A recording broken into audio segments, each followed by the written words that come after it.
మీకు presentation stick బెటరా లేకపోతే పాయింటర్ బెటరా? స్టిక్ అయితే ఫోకస్ వస్తుందని కొంతమంది argument. What do you say? అదే పాయింటర్ అన్నప్పుడు ఎక్కడికి పోతుందో దాంట్లో కలిసిపోతుంది, బ్యాక్గ్రౌండ్ లో కలిసిపోతుంది. ఓకే, మీకు రెడీనా మీరు? ఓకే,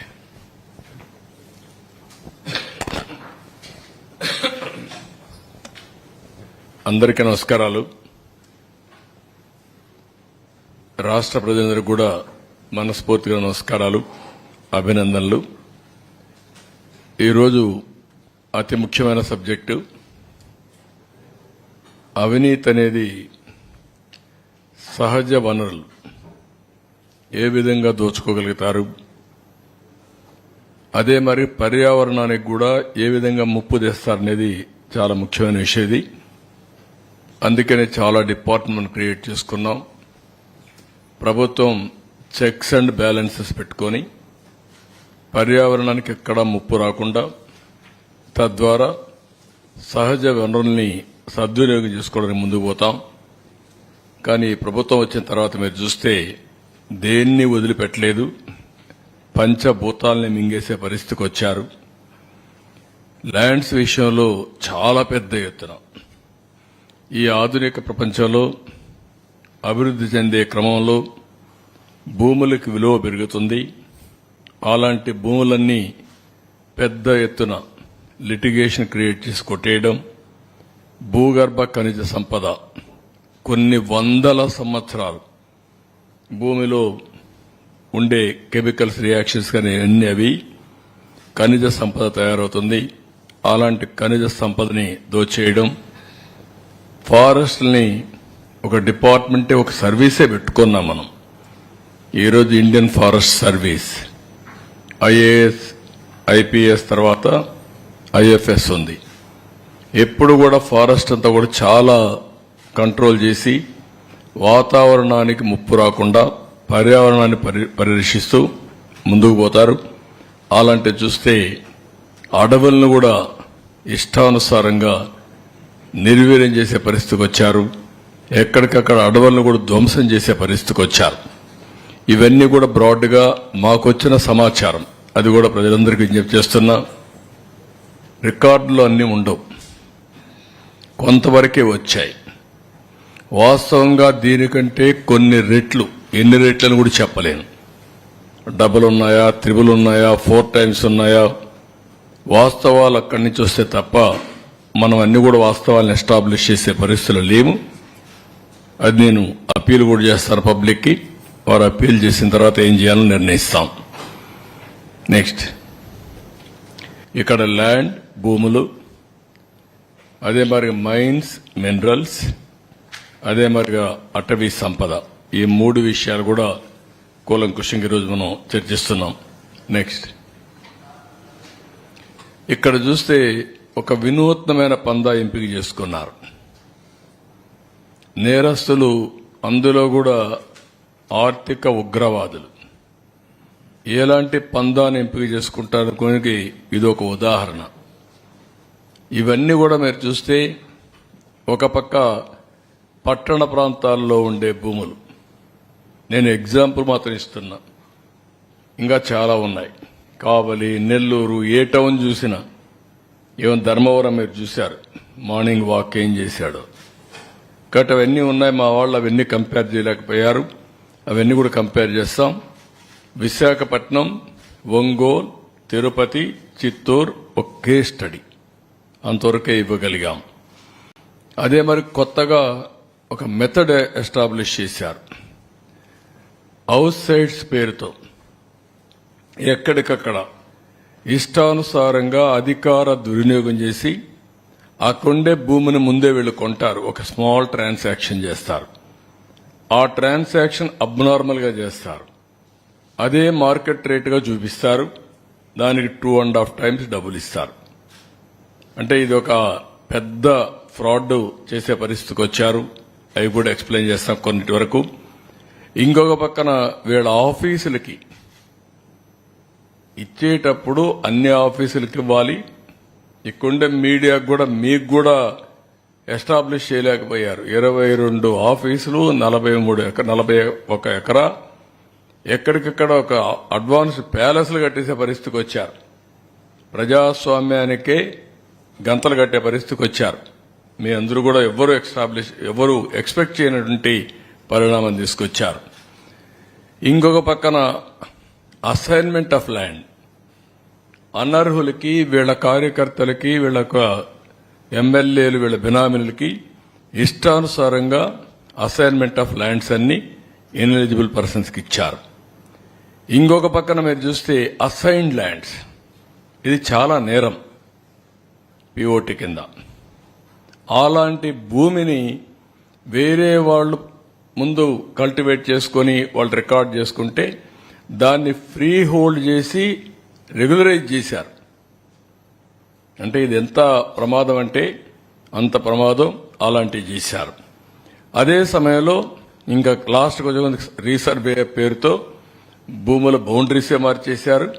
ఇంకొక పక్క ఏపీ ల్యాండ్ టైటిలింగ్ యాక్ట్, ఇది పరాకాష్ట. ఇంకెవ్వడికి భూమి మీద హక్కు లేకుండా భూములన్నీ దోచుకోవడానికి, ఒక రాచబాటేసుకోవడానికి కార్యక్రమాన్ని ప్రారంభించే పరిస్థితికి వచ్చారు. నెక్స్ట్ ఇక్కడ మీరు చూస్తే మోడస్ ఆఫ్ ఆపరేషన్లో విశాఖపట్నం రామానాయుడు స్టూడియో, ఇల్లీగల్ గా ఆ స్టూడియోకి ఇచ్చినటువంటి ల్యాండ్ ని రెసిడెన్షియల్ క్లాసిఫికేషన్ చేసి దాంట్లో వాటా కొట్టేశారు. కడాన సుప్రీంకోర్టుకి వెళ్లే పరిస్థితికి వచ్చింది. సుప్రీంకోర్టు డైరెక్షన్ ఇచ్చారు. ఆ స్టేజ్కి వచ్చింది రామానాయుడు స్టూడియో. అక్కడ స్టూడియోలో నేనే ఇచ్చాను. ఆ రోజు రామానాయుడు గారితో మాట్లాడినప్పుడు విశాఖపట్నంలో షూటింగ్ చేస్తే బాగుంటుంది అనుకున్నప్పుడు హైదరాబాద్ తర్వాత విశాఖపట్నాన్ని ఒక సినిమా షూటింగ్లకు ఉపయోగించే విధంగా చేయాలనే ఉద్దేశంతో ఇచ్చాం. మంచి ప్లేసెస్ ఉన్నాయని అలాంటి దీంట్లో ఇది చేసే పరిస్థితికి వచ్చారు. ఇక్కడ హైగ్రీవా ల్యాండ్స్, ఇది మీరు చూస్తే 12 ఎకరాల 51 సెంట్లు. ఇది ఎప్పుడో ఆ ల్యాండ్ ని వాళ్లకు ఇచ్చారు ఓల్డేజ్ హోమ్కి. దాన్ని రెసిడెన్షియల్ డెవలప్మెంట్కి మార్చి ఎంవివి సత్యనారాయణ ఎంపీ కోటేసే పరిస్థితికి వచ్చాడు. ఓల్డేజ్ హోమ్ను కూడా వదిలిపెట్టలేదు కడాన. మామూలు భూములు కాదు ఇవన్నీ, అలాంటి గనులన్నమాట వీళ్ళు. ఇంకో పక్క శారదాపీఠం, 1,00,000 రూపాయల ఎకరా, ఆడైతే మంచి వాల్యూ ఉంది. 40 కోట్ల 50 కోట్ల తెలియదు, 15 ఎకరాలు కొత్త వలస భీముల్లో. ఇంకొక పక్క షాహీ హియరింగ్ కేర్ అని 1 ఎకరా 15 కోట్లుంటే ఫ్రీగా వీళ్ళ సొంత సొమ్ము అయినట్టు దానం చేసే పరిస్థితికి వచ్చారు. నెక్స్ట్ ఇంకొక పక్క దస్బల్లా ల్యాండ్స్, వాళ్ళకి ఆ భూములు వచ్చాయి. ఆ భూములు సుప్రీంకోర్టు వరకు పోయి ఫైట్ చేసి వస్తే రాణి ఆఫ్ వధ్వాన్ అనే అండ్ ఏజెన్సీ పేరుతో వాళ్ళకి లింక్ లేకపోయినా దాన్ని అపార్ట్మెంట్స్ తీసేసుకుని కన్స్ట్రక్ట్ చేసే పరిస్థితికి వచ్చారు. It is total illegal. వీళ్ళు ఇష్ట ప్రకారం బలవంతంగా ఆర్మ్ ట్విస్ట్ చేసి ఆ భూ కబ్జా చేసి వీళ్ళు అపార్ట్మెంట్స్ కట్టే పరిస్థితికి వచ్చారు. ఎంవివి ఎంకే హౌసింగ్, ఈ హౌసింగ్ చూస్తే ఎంపీ ఇంకా అద్దె లేదు, ఏమైనా చేయించేనా. అక్కడ అపార్ట్మెంట్ డెవలప్మెంట్ కోసం 10 ఎకరాల 57 సెంట్లు, ఏది కోర్మన్నపాలెం ల్యాండ్ ఓవర్స్ ట్రీట్ చేసి 0.96% ప్రాజెక్టుల షేర్. ఎక్కడైనా ఇది జరుగుతుందా ప్రపంచంలో అడుగుతున్నారు. అంటే ఎంత దౌర్జన్యం, ఎంత అరాచకం, ఎంత విధ్వంసం అంటే ఇవన్నీ పరాకాష్ట అన్నమాట. ఇంకో పక్క ఎంవివి పీక్ పర్మిషన్ ఎంవివి బిల్డర్స్కి ఇచ్చి టైటిల్ డిస్ప్యూట్ని ఇగ్నోర్ చేసి 65 కోట్లు TDR given out of turn ఇచ్చి, ఇలాంటి ఇర్రెగ్యులారిటీస్ నేను చెప్పేటి కొన్నే చెప్తున్నా, టైం కూడా అంత ఉండదు కాబట్టి ఇంకా రాను రాను అవన్నీ ఎస్టాబ్లిష్ చేస్తాం. ఈ మూడు నెక్స్ట్ ఇవి ఆ టైప్ ఆఫ్. ఇంకొక పక్క ఇది ఒంగోలు 101 కోట్ల రూపాయల ఆస్తి.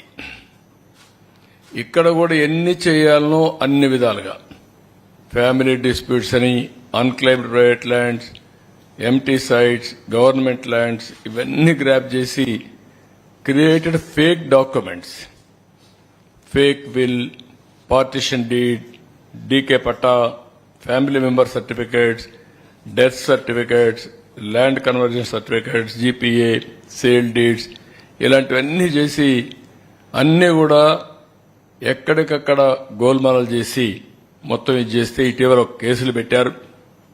అక్యూజ్డ్ 77 మంది, టోటల్ ఫేక్ డాక్యుమెంట్స్ ఇది 572, టోటల్ విక్టిమ్స్ 112 మంది, హౌస్ సైడ్స్ ఎక్స్టెంట్ గ్రాబ్డ్ వచ్చి 27,610 స్క్వేర్ యార్డ్స్, వాల్యూ వచ్చి 101 కోట్ల రూపాయలు. ఇవి క్రియేటెడ్ సివిల్ లిటిగేషన్.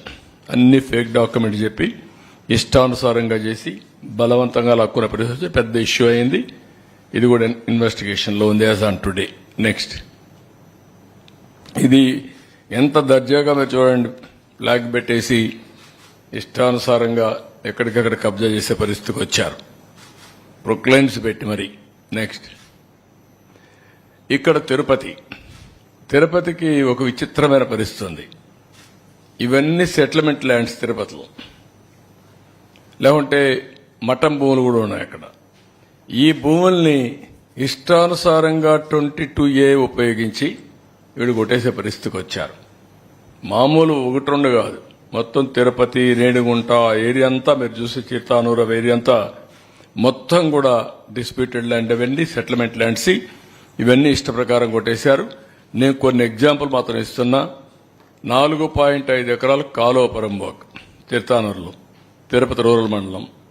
ఇంకొక పక్కన 27.14 ఎకరాలు గవర్నమెంట్ ల్యాండ్ మంగళం, తిరుపతి అర్బన్. 3.3 ఎకరాలు కుంటపరంబోక్ ఇన్ దామినేడు, తిరుపతి రూరల్ మండలం. 1.33 acres ఆఫ్ కాలువ పరంబోక్ ఇన్ చిగురువాడ, నార్త్ కంట్రీగా ఆఫ్ తిరుపతి రూరల్. 12.69 ఎకరాలు land ceiling government land in Surappa Kasam, Renigunta మండలం. 15.28 ఎకరాలు చెరువు ఇన్ కోట్ర మంగళం ఆఫ్ రేణిగుంట మండలం. 7.98 ఎకరాలు ఇది దుర్గ సముద్రం విలేజ్. ఇవన్నీ మీరు చూస్తే దేన్ని వదిలిపెట్టలేదు వీళ్ళు. కాలువ పరంబోకు వదిలిపెట్టలేదు, ప్రభుత్వ భూములు వదిలిపెట్టలేదు, కుంట పరంబోకు వదిలిపెట్టలేదు, కడాన ల్యాండ్ సీలింగ్ భూమిని ఉడగొట్టేసే పరిస్థితికి వచ్చారు. అన్నిటికేంటి 22A. ఎవరి భూమి అయినా 22A పెట్టేస్తారు, వీళ్ళు రిజిస్ట్రేషన్ చేసుకున్నాక మార్చేస్తారు. ఇలాంటివి ఇష్టానుసారంగా చేసే పరిస్థితికి వచ్చారు. నెక్స్ట్ ఇది చిత్తూరులో 782 ఎకరాల భూమి. Violation of estate abolition act 1948. Combined ఆంధ్రప్రదేశ్లో నేను రెవెన్యూ మినిస్టర్గా ఉన్నప్పుడు నేను ఆలోచించేవాడిని. అప్పుడు అక్కడ ఒక ఏడీబీ రెడ్డి అని ఒక అతను ఉండేవాడు, సెటిల్మెంట్ ఆఫీస్ నెల్లూరులో ఒక ఆఫీస్ ఉండేది. ఆయన పని ఎవడికి భూమి కావాలో రాయిచ్చేవాడు. ఇదే పని అన్నమాట, చాలా ఫేమస్ కూడా అది. అప్పుడు నేను ఆలోచించాను, ఎప్పుడో అయిపోయింది, ఇప్పుడేంటి ఈయన ఇస్తున్నాడని. డిపార్ట్మెంట్ని అబాలిష్ చేశాం. డిపార్ట్మెంట్ని అబాలిష్ చేసిన తర్వాత చట్టంలో ఉన్నా కూడా ఆ భూమి చెందవలసింది గవర్నమెంట్కి. మీకు హైదరాబాద్లో ఒకటి ఉంది, ఎవాక్యుయేషన్ ప్రాపర్టీ. ఎప్పుడో కొంతమంది కంట్రీ డివైడ్ అయినప్పుడు పాకిస్తాన్కి వెళ్ళిపోయారు. ఆ భూములు ఎవరికి రావాలి? గవర్నమెంట్కి రావాలి. కొంతమంది ఫేక్ డాక్యుమెంట్స్ తయారు చేసుకుని ఆ భూములు కొట్టేసే పరిస్థితి వస్తా వచ్చారు. నేను ముఖ్యమంత్రి అవుతాను, మీరు చాలా మంది చూస్తుంటారు. అప్పుడు బన్వర్లాల్ని ఒక ఐఏఎస్ ఆఫీసర్ని పెట్టా. అతను ఎక్కడ చూసినా ఒక బోర్డు పెట్టేవాడు, this land belongs to government, any trust pass will be punished severely అని. అప్పట్లో నేను ఇంకోటి పెట్టాను, ఎంఆర్ఓకి ఒక ప్రొహిబిటరీ బుక్ పెట్టి ప్రభుత్వ భూములను ఐడెంటిఫై చేసి ఆ బుక్లో రాయాలి. రాసుకున్న తర్వాత ఆయన ఎవ్రీ వీక్ ఇన్స్పెక్ట్ చేయాలి. Is the custodian of that lands అన్నమాట. అదే సమయంలో కొత్తగా ఎంఆర్ఓ అనేస్తే అవి ఫిజికల్ గా అతనికి హ్యాండ్ ఓవర్ చేసి ఈయన రిలీవ్ కావాలి. That was the rules I passed. 982 ఎకరాలు రహస్య మార్గంలో ఇచ్చేశారు. అక్కడ పెద్ద లీడర్ ఉన్నాడు దోపిడీ చేయడానికి. ఇది పుంగనూరు కాన్స్టిట్యున్సీ. అంటే ఎక్కడికి పోయారో నాకు అర్థం కావడం లేదు. అంటే ఏమైనా జరిగిపోతుందనే ధీమా, ఏమి చేసినా మేము తప్పించుకుంటామని ఒక గర్వం వచ్చి ఇష్టానుసారంగా చేసే పరిస్థితికి వచ్చారు. ఇవన్నీ కూడా ఫేక్ డాక్యుమెంట్స్ వీళ్ళు క్రియేట్ చేసుకున్నటువంటివి. 982 ఎకరాలు మొన్నే పట్టా చేసుకునే పరిస్థితికి వచ్చారు. నెక్స్ట్ ఇక్కడికి వచ్చే కొన్ని హౌస్ సైట్స్ మీరు ఇక్కడ చూస్తే ఎంత దుర్మార్గం అంటే assigned lands, SC ST BC beneficiaries lands అన్ని ఫోర్సిబుల్ గా తీసేసుకున్నారు. 10,000 ఎకరాలు. మాది పేదల ప్రభుత్వం, పెత్తందారులకు పేదలకు పోరాటం జరుగుతుందని చెప్పే పెద్ద మనుషులు పేదవాళ్ల భూములు కొట్టేసి వాళ్ళ పొట్టగొట్టే పరిస్థితికి వచ్చారు. వాళ్ళకి ఏంటి పాపం వాళ్ళు చేసింది? అసైన్మెంట్ ల్యాండ్ నుండి ఫుల్ హక్కు ఉండదు. అలాంటిది చాలా జడ్జిమెంట్స్ కోర్టులో ఇచ్చారు.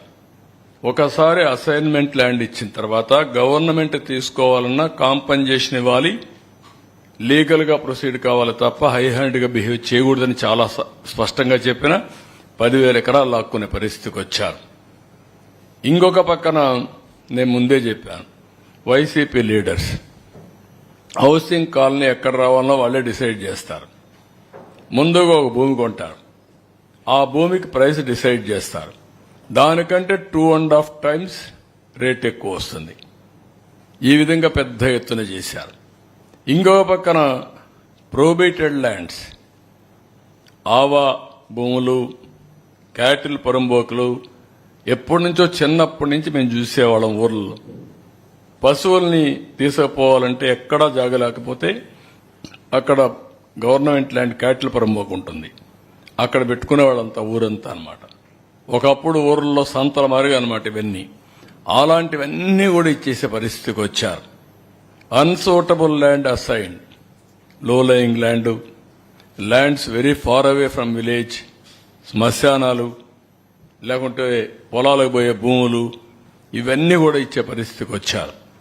ఇన్ఎలిజిబుల్ బెనిఫిషరీస్ కూడా పెద్ద ఎత్తునిచ్చి వీళ్ళ కార్యకర్తలకు వాళ్ళ మనుషులకు ఇచ్చుకోవడానికి వాళ్ళ నాయకులు పెద్ద ఎత్తున వ్యాపారం చేసే పరిస్థితికి వచ్చారు. నెక్స్ట్ ఇది ఆవా భూమి. ఎవరికైనా తెలుస్తుంది ఆవా భూమిలో ఎవడైనా ఇండ్లు కట్టగలుగుతాడండి? చెరువుల్లో ఇళ్లు కట్టినట్టు, లేదంటే కుంటల్లో ఇళ్లు కట్టినట్టు. ఆ భూమి కూడా బాగా దిగిపోతా ఉంటారు, 6 నెలలు నీళ్లు ఉంటాయి. అలాంటి భూమి ఇంటికి ఇస్తారు. 361 ఎకరాలు, 160 కోట్ల రూపాయలు దాన్ని ఇచ్చేసే పరిస్థితి వచ్చారు. మళ్ళా లెవెలింగ్ డబ్బులు ఇచ్చారు. పెద్ద ఎత్తున ఇవన్నీ కూడా నివాసయోగ్యంగానే భూములు ఇచ్చే పరిస్థితికి వచ్చారు.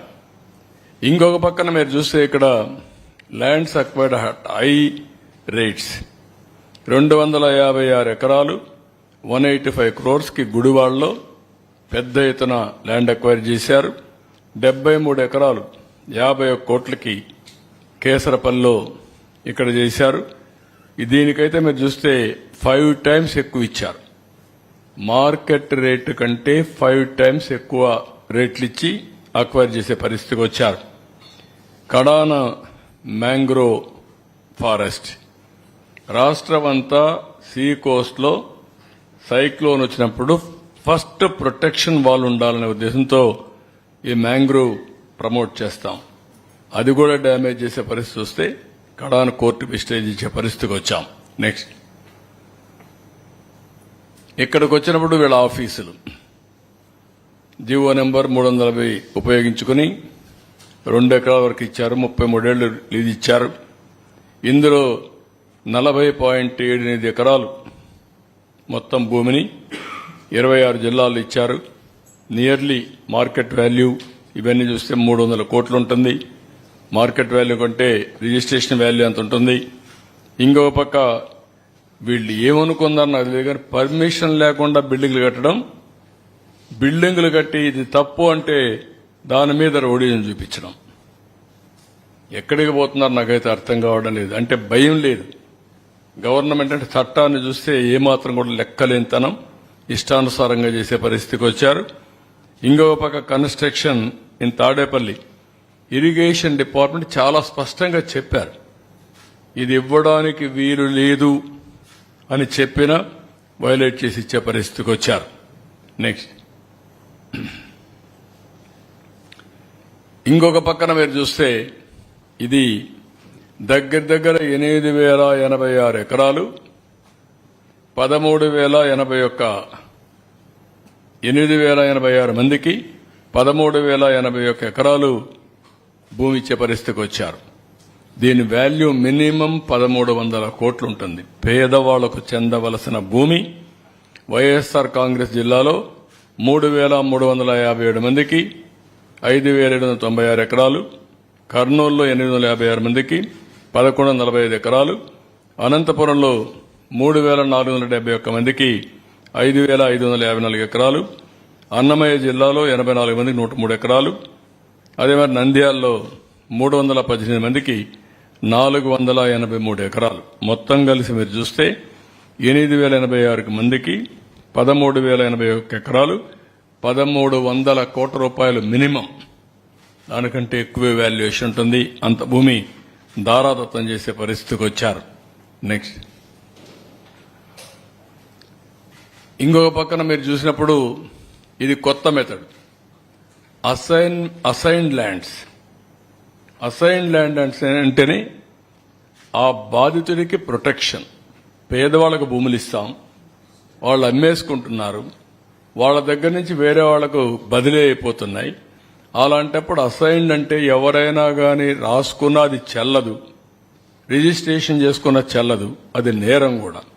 అలాంటి వాళ్లపైన యాక్షన్ తీసుకుని మళ్ళా ఒరిజినల్ ప్రమోటీ కానీ ఒరిజినల్ ప్రమోటీ హ్యాబిచ్యువేటెడ్ అయితే గవర్నమెంట్ డిస్క్రిప్షన్ వేరే పేదవాళ్ళకి ఇవ్వచ్చు, కానీ ఒరిజినల్ పేదవాళ్ళకి ఇప్పించాలి. వాళ్ళ అమాయకత్వం మీద వీళ్ళ ఇష్ట ప్రకారం చేయడానికి వీలు లేదు. ఇలాంటిది మీరు చూస్తే పెద్ద ఎత్తున భూములన్నీ ముందు ఇష్టానుసారంగా చేయడం, పర్చేజ్ చేయడం, అసైన్మెంట్ ల్యాండ్స్ అన్ని చీప్గా జీపీఏతో, అక్కడి నుంచి ఆఫీసర్స్ని గట్టిగా బెదిరించి ఫ్రీ హోల్డ్ చేయడం. ఇది ఒక చాలా వరకు పీఓటీ యాక్ట్ కూడా వైలేట్ చేసే పరిస్థితి. స్ట్రైట్ అవే ఇలాంటి భూములన్నీ పట్టాలు చేసుకున్న వారు చట్ట ప్రకారం జైల్లో పెట్టాలి. దాంట్లో ఇంక ఎగ్జిక్యూషన్ లేదు, ఇది ఎగ్జంప్షన్ లేదు.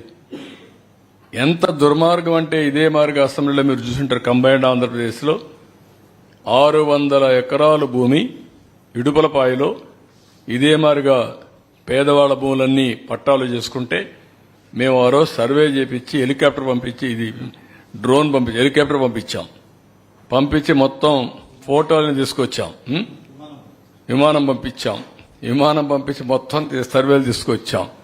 సర్వేలు చేసి తీసుకొచ్చి అసెంబ్లీలో పెడితే మా నాన్న తెలియకుండా చేశాడు కాబట్టి అది తప్పయింది.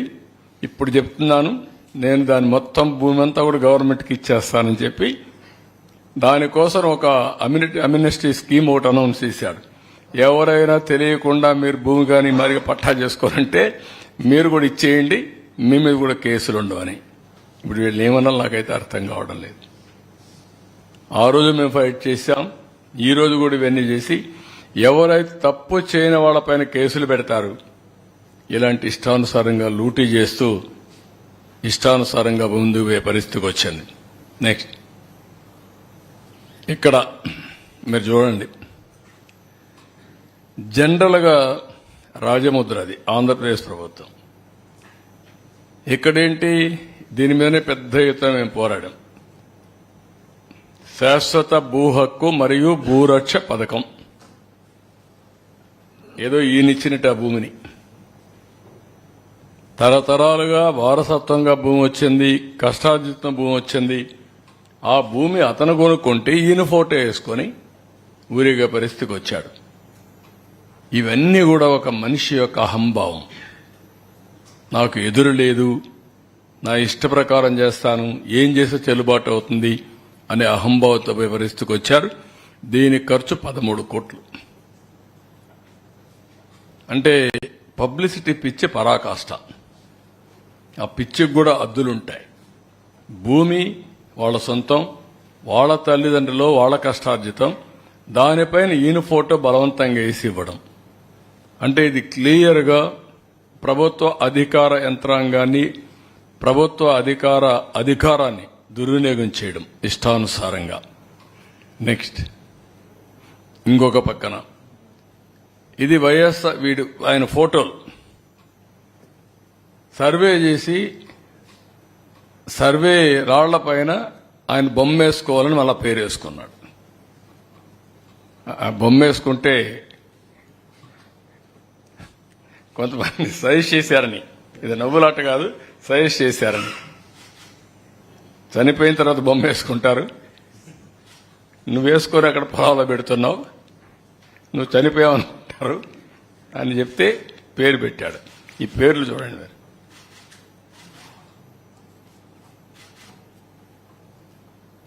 దీనికి ఖర్చు ఎంత? దగ్గర దగ్గర 640 కోట్లు. గ్రనేట్ కావాలి దీనికి. దీన్ని పిచ్చనాలనా, మదమనాలనా, అహంకారం అనాలనా, నాకు అడ్డు లేదనే విధానమా? ఎవరైనా ప్రజాస్వామ్య దేశంలో ఇవన్నీ యాక్సెప్ట్ చేస్తారా అని నేను అడుగుతున్నా. ఏం మన రాజులమా?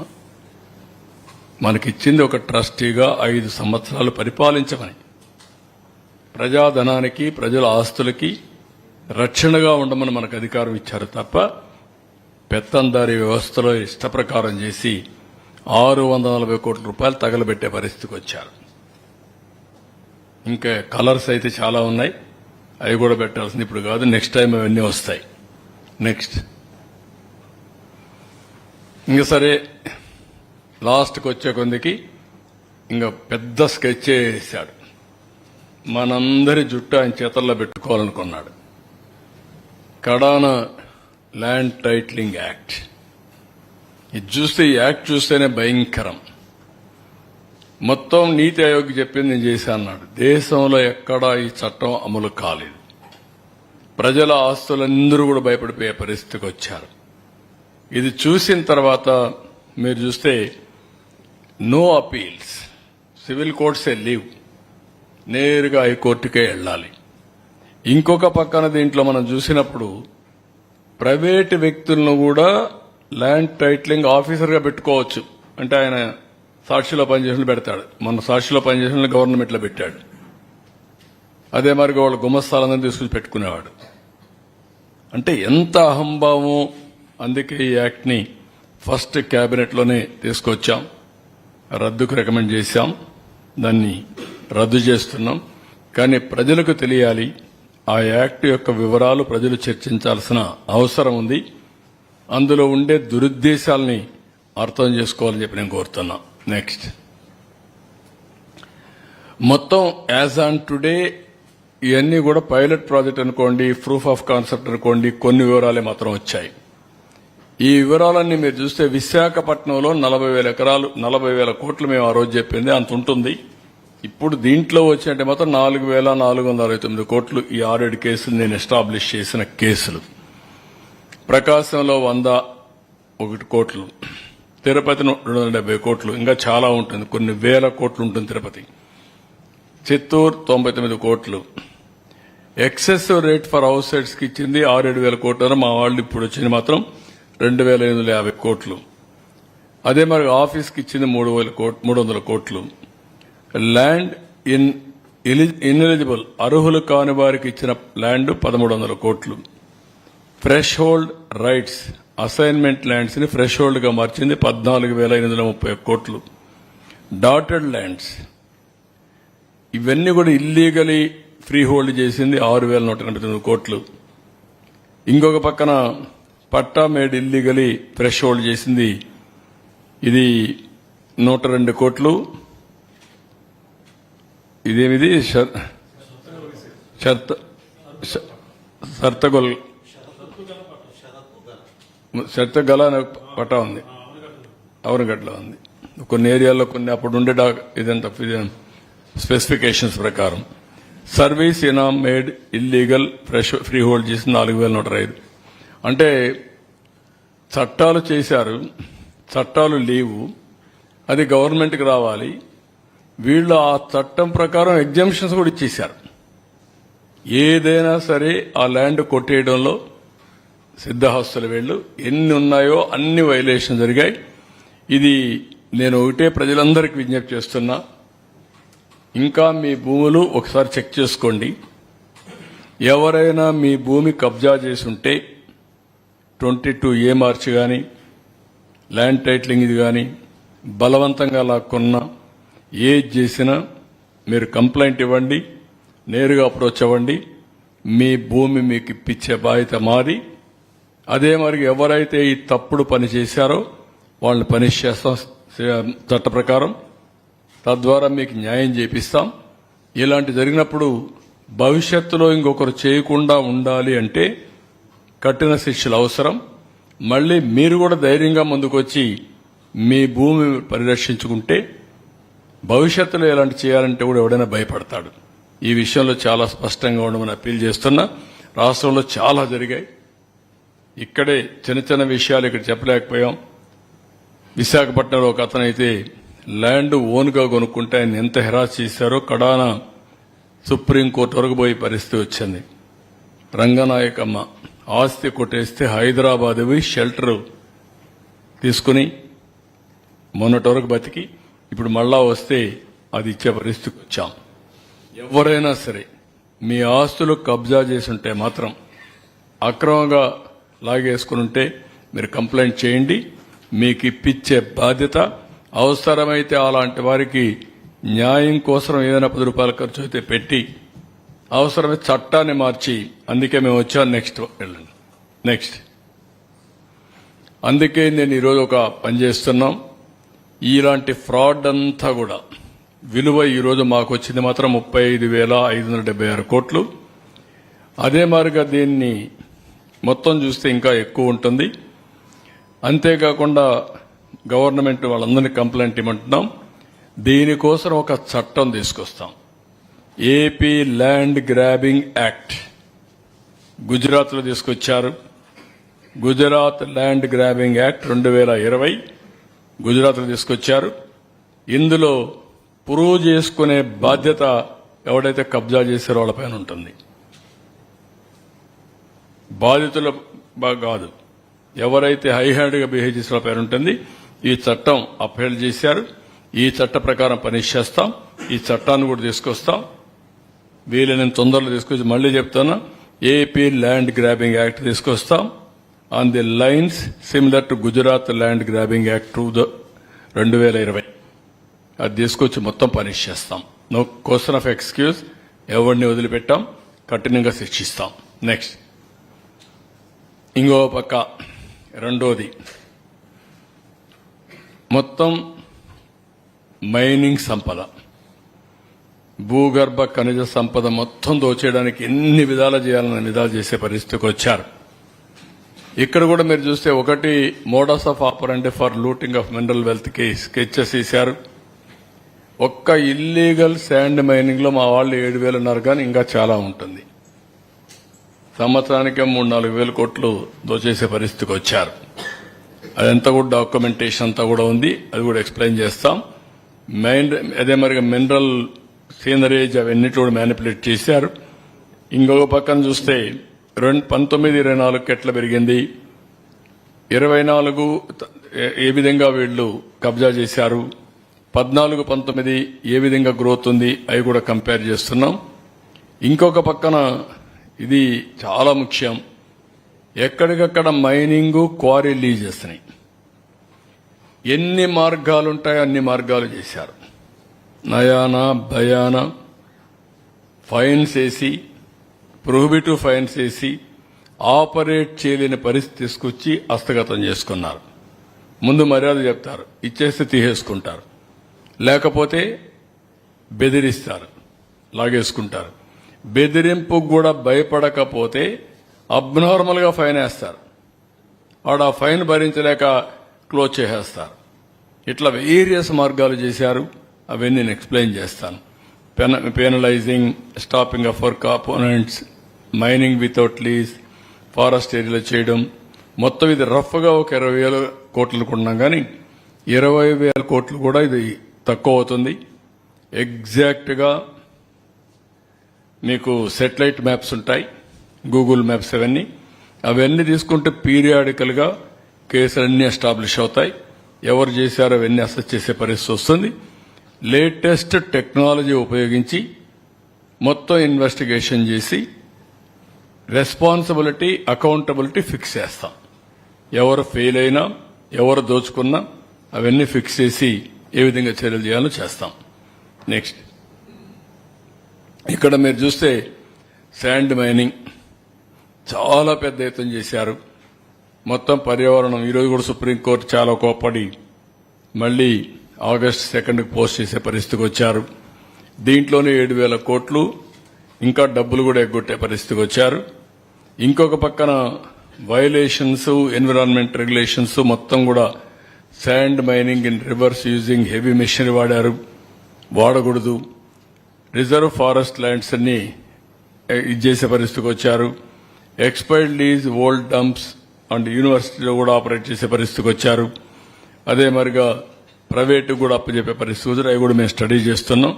ఎంతవరకు లాభమా నష్టమా ఏం చేశారని అవి కూడా స్టడీ చేసి ఫైనల్ డెసిషన్ తీసుకుంటాం. దెన్ నెక్స్ట్, ఇంకొక పక్కన ఇక్కడ చూస్తే మీరు మాన్యువల్ పర్మిట్స్ ఇవ్వడం, క్యాష్ పేమెంట్స్ తీసుకోవడం, ఇర్రెగ్యులర్ సబ్మిషన్స్ ఆఫ్ రిటర్న్స్ పెట్టడం, ఎక్కడ కూడా డాక్యుమెంట్ లేకుండా చేయడం, forcible transfer of lease rights చేయడం, టార్గెటెడ్ ఇన్స్పెక్షన్, అది కాని వాడు వినకపోతే కొంతమందిని పంపించి టార్గెటెడ్ ఇన్స్పెక్షన్ చేసి హెవీ పెనాల్టీస్ వేయడం, selective blocking of lease IDs, dealers అవన్నీ చేయడం, ఇవన్నీ చేసి మొత్తం కూడా మీరు చూస్తే ఏమాత్రం ఒకప్పుడు ఫస్ట్ కమ్ ఫస్ట్ సర్వ్డ్ ఉండేది. ఇక్కడ మైనింగ్ ఉందంటే ఫస్ట్ అప్లికేషన్ పెడితే వాళ్ళకి ఇచ్చేవాళ్ళు. అవన్నీ వైలేట్ చేసేసారు. ఇష్టానుసారంగా చేయడం, అదే మరిగా కీ రెగ్యులేషన్స్ అన్ని కూడా వైలేట్ చేయడం, ఇంకొక పక్క ముందిచ్చినట్టు కూడా క్యాన్సిల్ చేసి వీళ్ళు ఇష్ట ప్రకారం ఇచ్చి ఒకవేళ కోర్టు పైన బెదిరించడం, ఇలాంటి చాలా చేశారు. ఇవన్నిటి వల్ల 9,750 కోట్ల రూపాయలు మినరల్ రెవెన్యూ నష్టం వచ్చిందని ఒక ఎస్టిమేట్ చేశాం. ఇది మల్టీఫోల్డ్ ఉంటుంది. ఇంతేకాదు, నెక్స్ట్, అంత మునుపైతే శాండ్ పాలసీ 2016లో ఫ్రీ పాలసీ ఉండేది, ఫ్రీ శాండ్ ఉండేది. ఆ రోజు కూడా ఇంప్రూవ్డ్ మొత్తం అవైలబిలిటీ చాలా బాగుండేది. Is of access to consumers ఉండేది. ఇంకో పక్క అఫోర్డబుల్ ప్రైస్ ఉండేటివి. కన్స్ట్రక్షన్ ఈజీగా అయ్యేది. కన్స్ట్రక్షన్ ఇండస్ట్రీకి ఒక బూస్ట్ ఉండేది. చాలా సిస్టమేటిక్ గా చేశాం అప్పుడు. నెక్స్ట్, వీళ్ళు వచ్చిన తర్వాత ఈ శాండ్ పైన రిస్ట్రిక్షన్ చేసి దగ్గర 20 లక్షల మంది భవన నిర్మాణ కార్మికులు ఉద్యోగాలు లేకుండా పోయారు. 130 మంది చనిపోయారు, ఆత్మహత్యలు చేసుకుని చనిపోయారు. ఇంకొక పక్క ఎక్కడికక్కడ చూస్తే ప్రైవేట్ ఏజెన్సీలు తీసుకొచ్చారు. జయప్రకాష్ అని ఒక అతను తీసుకొచ్చారు. అతను కాకుండా అతనికి ఒక సబ్ కాంట్రాక్ట్ని పెట్టారు. కంపెనీ వాళ్ళది చేసింది ఆపరేషన్, వీళ్ళు ఇష్టానుసారంగా చేశారు. అది అయిన తర్వాత మధ్యలో ఎవరూ లేకుండా వీళ్లే ఆపరేట్ చేసి వాళ్ళ పేరు చెప్పి మళ్ళా శాండ్ అంతా అమ్ముకునే పరిస్థితికి వచ్చారు.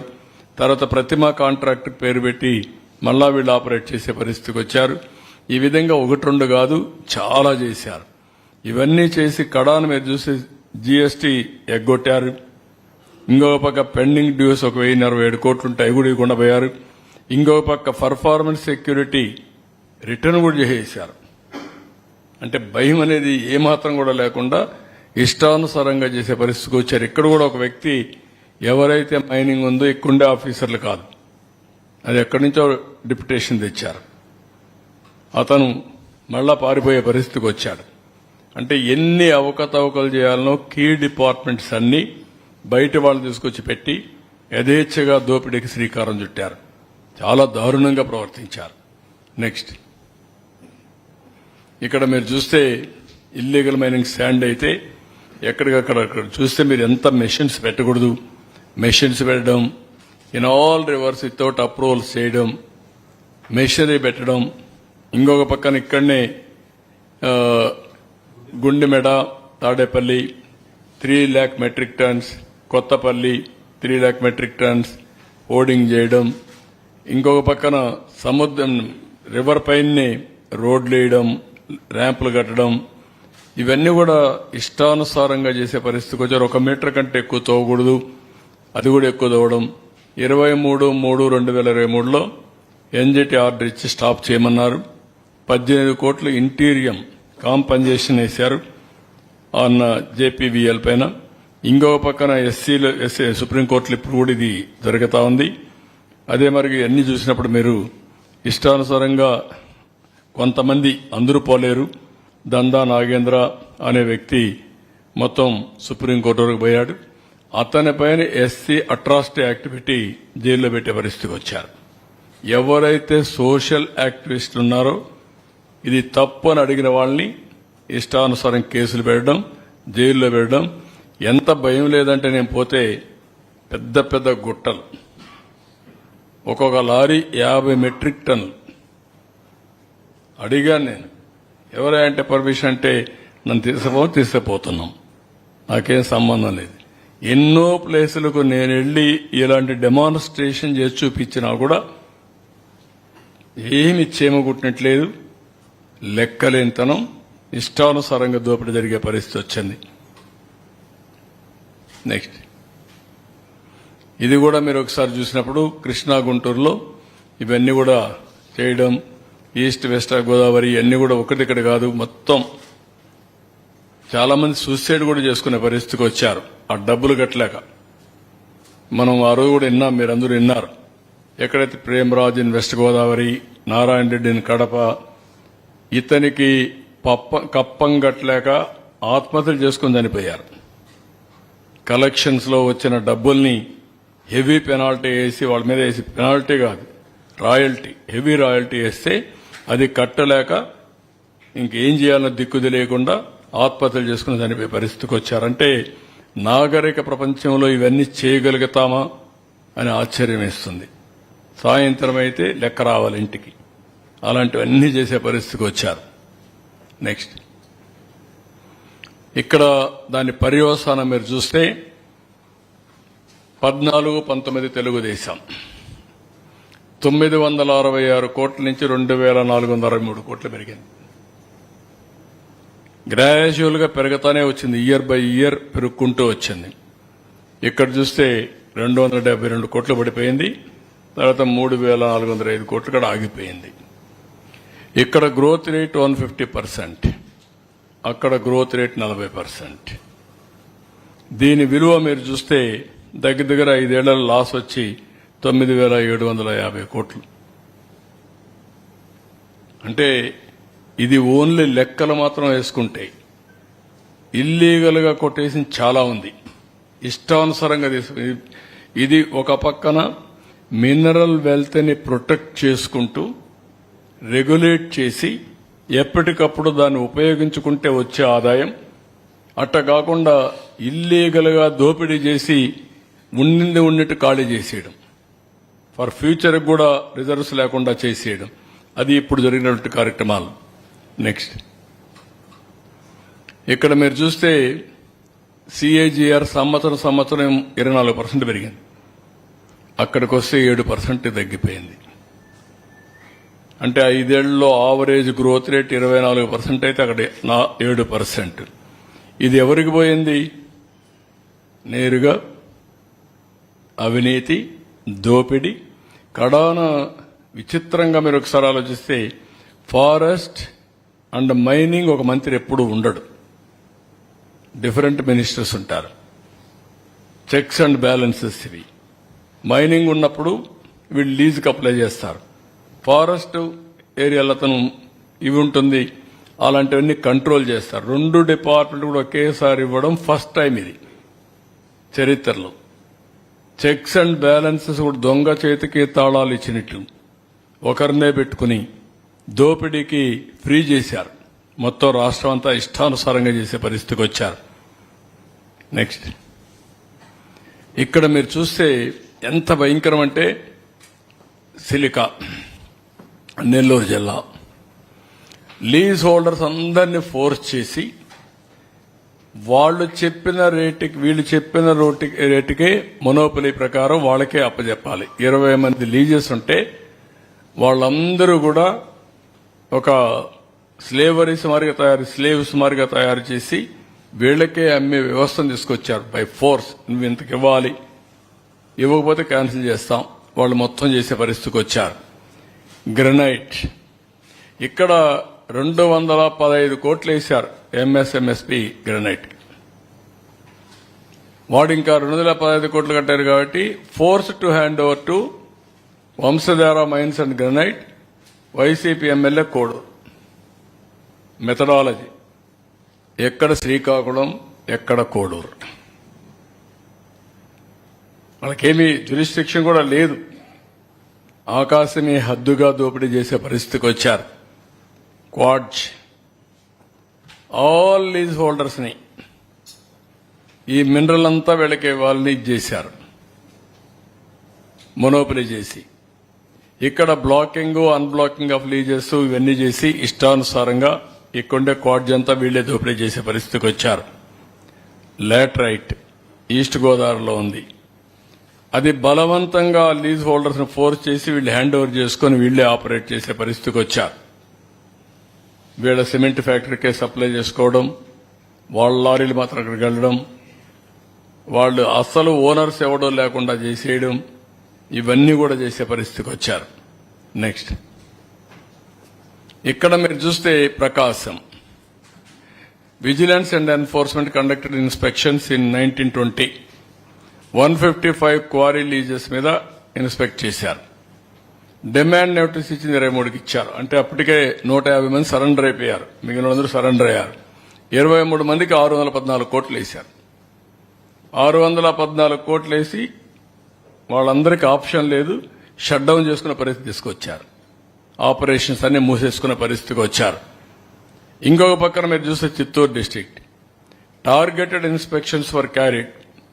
ఇందులో కూడా black granite leases in Chittoor district 248 కోట్లు పెనాల్టీ వేశారు వెంకటసాయి అండ్ లీజ్ హోల్డర్స్ పైన. వాళ్ళు హైకోర్టు పోయి ఏదో అవసరపడ అది అంతవరకు కాపాడుకున్నారు. మళ్ళా కేసులు పెడతారు కాబట్టి అంతవరకు కాపాడుకున్నారు. ఇంకో పక్క సరస్వతి పవర్, వీళ్ళకు మాత్రం వీళ్ళ own factory lime stone lease అయిపోయింది. 5 ఏళ్లలో చేయలేదు, క్యాన్సిల్ చేశాం 2014లో. వీళ్ళు వస్తానే ఏజీ పోయి వాళ్లతో కొల్లుడై ఆర్గ్యుమెంట్స్ లో మేనేజ్ చేసి మళ్ళా రివైవ్ చేశారు. ఆ క్యాన్సిలేషన్ ఆర్డర్ని రివైవ్ చేసుకున్నారు సొంతానికి మాత్రం. మీకు మాత్రం సొంతానికి మాత్రం రివైవ్ చేసుకోవాలి, బయట వాడు ఎవడో ఆపరేట్ చేయడానికి వీలు లేదు. This is the operations they have done. ఇంకొక పక్క ఈశ్వరాపురం కాలర్ గ్రనైట్ చిత్తూరులో జూన్ 21. ఇవన్నీ కూడా మీరు చూస్తే 5 అప్లికేషన్స్ ఇష్టానుసారంగా ఓవర్లుక్ చేసి ప్రియారిటీ అన్ని మంత్రికి కావాలి. 28 అర్లియర్ అప్లికేషన్స్ అన్ని వైలేట్ చేసి మంత్రికి కావలసిన వాళ్ళకి వాళ్ళ బంధువులకు వాళ్ళకి లైసెన్స్ ఇచ్చేశాడు. లీజులు ఇచ్చుకునే పరిస్థితికి వచ్చారు. అంటే 1-2 కాదు, ఏది చూసినా వైలేషన్, దౌర్జన్యం. కడా నాలాంటి వాడిని బయట రానియకుండా చేస్తా అన్నప్పుడు మామూలు వాళ్ళు వీళ్ళకి ఒక లెక్క కూడా కాదు. అలాంటి దుర్మార్గమైన కార్యక్రమాలు చేశారు. నా కాన్స్టిట్యున్సీలో చేశారు. కడాను నా కాన్స్టిట్యున్సీకి వెళితే నన్నే క్వారీ దగ్గరికి పోనీయకుండా ఉంటే బలవంతంగా నేను సర్ప్రైజ్ గా చెప్పకుండా నేను క్వారీ దగ్గరికి వెళ్లి డెమాన్స్ట్రేట్ చేశాను. కేజీఎఫ్ మైనింగ్ మారిగాని ఇక్కడ మైనింగ్ చేసే పరిస్థితికి వచ్చారు. అవన్నీ చూపించాను. అంటే 3 ఏళ్లలో పెద్ద ఎత్తున లూటీ చేస్తే అది ఆపడానికి నాకు దేవుడు కనపడ్డాడు. నేను లెటర్ రాస్తే పట్టించుకోరు. Then I have to write letters continuously. మా వాళ్ళ పంపేయాలంటే భయం, మా వాళ్ళకి కొడతారు, కేసులు మా మీద పెడతారు మళ్ళీ. అంటే ప్రభుత్వ ఆస్తుల్ని కాపాడడానికి ఎన్ని విధాల అవస్థపడ్డామో అన్ని విధాల అవస్థపడ్డాం. అయినా కూడా కోఆపరేషన్ రాలేదు, దోపిడీ మాత్రం ఆగలేదు, ఇష్టానుసారంగా చేసే పరిస్థితికి వచ్చారు. నెక్స్ట్ ఇంకో పక్క గ్రనైట్, సిలికా శాండ్, గ్రావెల్ ఇవన్నీ ఫారెస్ట్ ఏరియాలు. ఇక్కడ ఇది కుప్పం ద్రవిడ యూనివర్సిటీ. ద్రవిడ యూనివర్సిటీలో illegal mining. Can you imagine? అది కూడా ఆపలేకపోయాం. అక్కడ ఒక రిజిస్ట్రార్, ఒక వైస్ ఛాన్సలర్ ఉంటారు. ఏమనాలి వాళ్ళని? అంటే ఎంత భయంకరమైన వ్యక్తులు, ఎక్కడికి పోయింది పరిపాలన, ఎంత జరిగిందో మీరు ఒక్కసారి గుర్తుపెట్టుకోవాలి. గ్రావెల్ ఈస్ట్ గోదావరి మీరు చూడండి ఎట్లా కొట్టేశారు. దానిపైన పాప మా రామకృష్ణ ఆడేటప్పుడు మా పార్టీలో ఉండేటప్పుడు బీజేపీ ఎమ్మెల్యే అయ్యాడు. ఎన్ని కేసులు పెట్టాలని కేసులు పెట్టారు అది మీద. ఇంకొక పక్కన సిలికా శాండ్ నెల్లూరు, మన చంద్రమోహన్ రెడ్డి పెద్ద ఇష్యూ చేసి అక్కడంతా పెద్ద ఫైట్ చేశాడు. క్వాడ్జ్ నెల్లూరు అటు చూడండి ఎంతవరకు లాగిచ్చేశారంటే ఇష్టానుసారంగా దోపిడీ చేశారు. నెక్స్ట్, దీనివల్ల దగ్గర దగ్గర 19,000 కోట్ల రూపాయలు. Inefficient mineral administration 9,750. ఇన్ఎఫిషియంటే కాదు, కొల్యూషన్. అదే మరి free sand policy, illegal sand mining operations 6,940, ఇంకా ఎక్కువే ఉంటుంది. అది మినిమం మోడెస్ట్ ఫిగర్. అది non recovery of pending dues from sand contractor 1,167 కోట్లు. Revenue loss due to outsourcing of mineral permits 1000 కోట్లు. Non recovery of pending dues from SCC contractors 220 కోట్లు. మొత్తం కలిసి 19,137 కోట్లు. Damage due to environmental violations are unquantifiable. అది thousands of crores ఉంటే ఉండొచ్చు. ఈ వైలేషన్స్ వల్ల జనరేషన్స్ టుగెదర్ సఫర్ అవుతారు. వాతావరణం ఇంబ్యాలెన్స్ కావడం, పర్యావరణం దెబ్బతినడం, ఇవన్నీ కూడా జరిగే పరిస్థితి వస్తుంది. ఇవన్నీ కూడా చాలా పెద్ద ఎత్తున సఫర్ అయ్యారు. నేను ఒకటే మిమ్మల్ని కోరుతున్నా, ఈ సంపద మీది. ఈ సంపద పరిరక్షించుకునేది ఒక బాధ్యత. ఎవరికైనా ఇచ్చినా డిస్క్రీట్ గా వాళ్ళు వాడుకోవాలి. రూల్స్ ప్రకారం వాళ్ళు వాడుకునే హక్కు వాళ్ళకుంది. ఈ మధ్య కాలంలో ఎవరైనా సరే మీది కడాన మెటల్ క్వారీ కూడా బలవంతంగా లాక్కున్నారు. మెటల్ క్వారీ బలవంతంగా లాగేసుకున్నారు. ఇలాంటి చాలా అరాచకాలు జరిగాయి. ఎక్కడెక్కడ అరాచకాలు జరిగాయో అవన్నీ ముందుకు రండి. మీ యొక్క క్వారీ మీకే ఇస్తాం, మీరు ఆపరేట్ చేసుకోండి, ధర్మబద్ధంగా ముందుకెళ్ళండి, చట్ట ప్రకారం పనిచేసుకోండి. మీకు పూర్తిగా రక్షణ ఉండే బాధ్యత మాది. మా ప్రభుత్వం పూర్తిగా అండగా ఉంటాం. మేము చేస్తామని మరొక్కసారి అందరికి హామీ ఇస్తున్నా, పిలిపిస్తున్నా. వీళ్లు చేసినటువంటి పర్యావరణ ముప్పు కానీ, చట్ట వ్యతిరేక కార్యక్రమాలు కానీ ఇవన్నీ కూడా అనలైజ్ చేస్తాం. అనలైజ్ చేసి ఎంత పెద్దవాళ్ళైనా సరే కఠినంగా శిక్షిస్తాం. చట్ట ప్రకారం అందరినీ కూడా పనిష్ చేస్తాం. నెక్స్ట్, ఇక్కడ కొన్ని ఫోటోలు ఇచ్చాం. మీరు చూసే quartz Nellore, silica sand Nellore, gravel east Godavari, అక్కడ క్వాడ్జ్ నెల్లూరు చంద్రమోహన్ రెడ్డి ఫైట్ చేసి చేశాడు. ఇవన్నీ వేరియస్ ఫోటోస్.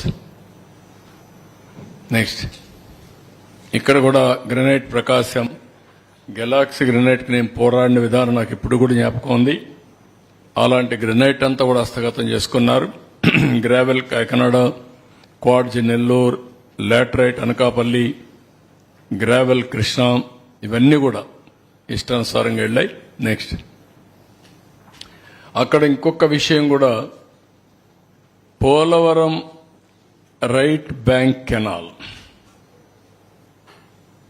దగ్గర దగ్గర ఎంత లాస్ అండి దానికి ఎవరు ఎస్టిమేట్ చేశారు?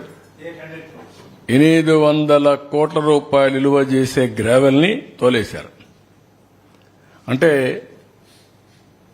అది 800 crores అని చెప్పే ఈజీ, కానీ ఒక కాలువకి బండ్ కడతాం, బండే తీసుకెళ్లిపోయారు, గట్టును లాక్కెళ్ళిపోయారు, కొట్టేసుకుని పోయారు. ఇప్పుడు ఎవరు? నువ్వు కాదు కదా. పేర్లన్నీ వస్తాయి. ఇప్పుడు ఒక పేరు చెప్పి ఒక పేరు చెప్పకపోతే పాపం చాలా మంది బాధపడతారు. నేను ఒకరిద్దరు పేర్లు చెప్పదలుచుకోలేదు. ఎవరు చేశారో అందరికీ వర్తిస్తుంది. ఇది ద్రోహం అవునా కాదా? ఇది మామూలు ద్రోహం కాదు. మనం గుర్తుపెట్టుకోవాల్సిన అవసరం ఉంది. ఏదైనా కానీ వరదలు వస్తే ఏ విధంగా ప్రొటెక్ట్ చేస్తావు ఆ కాలువని?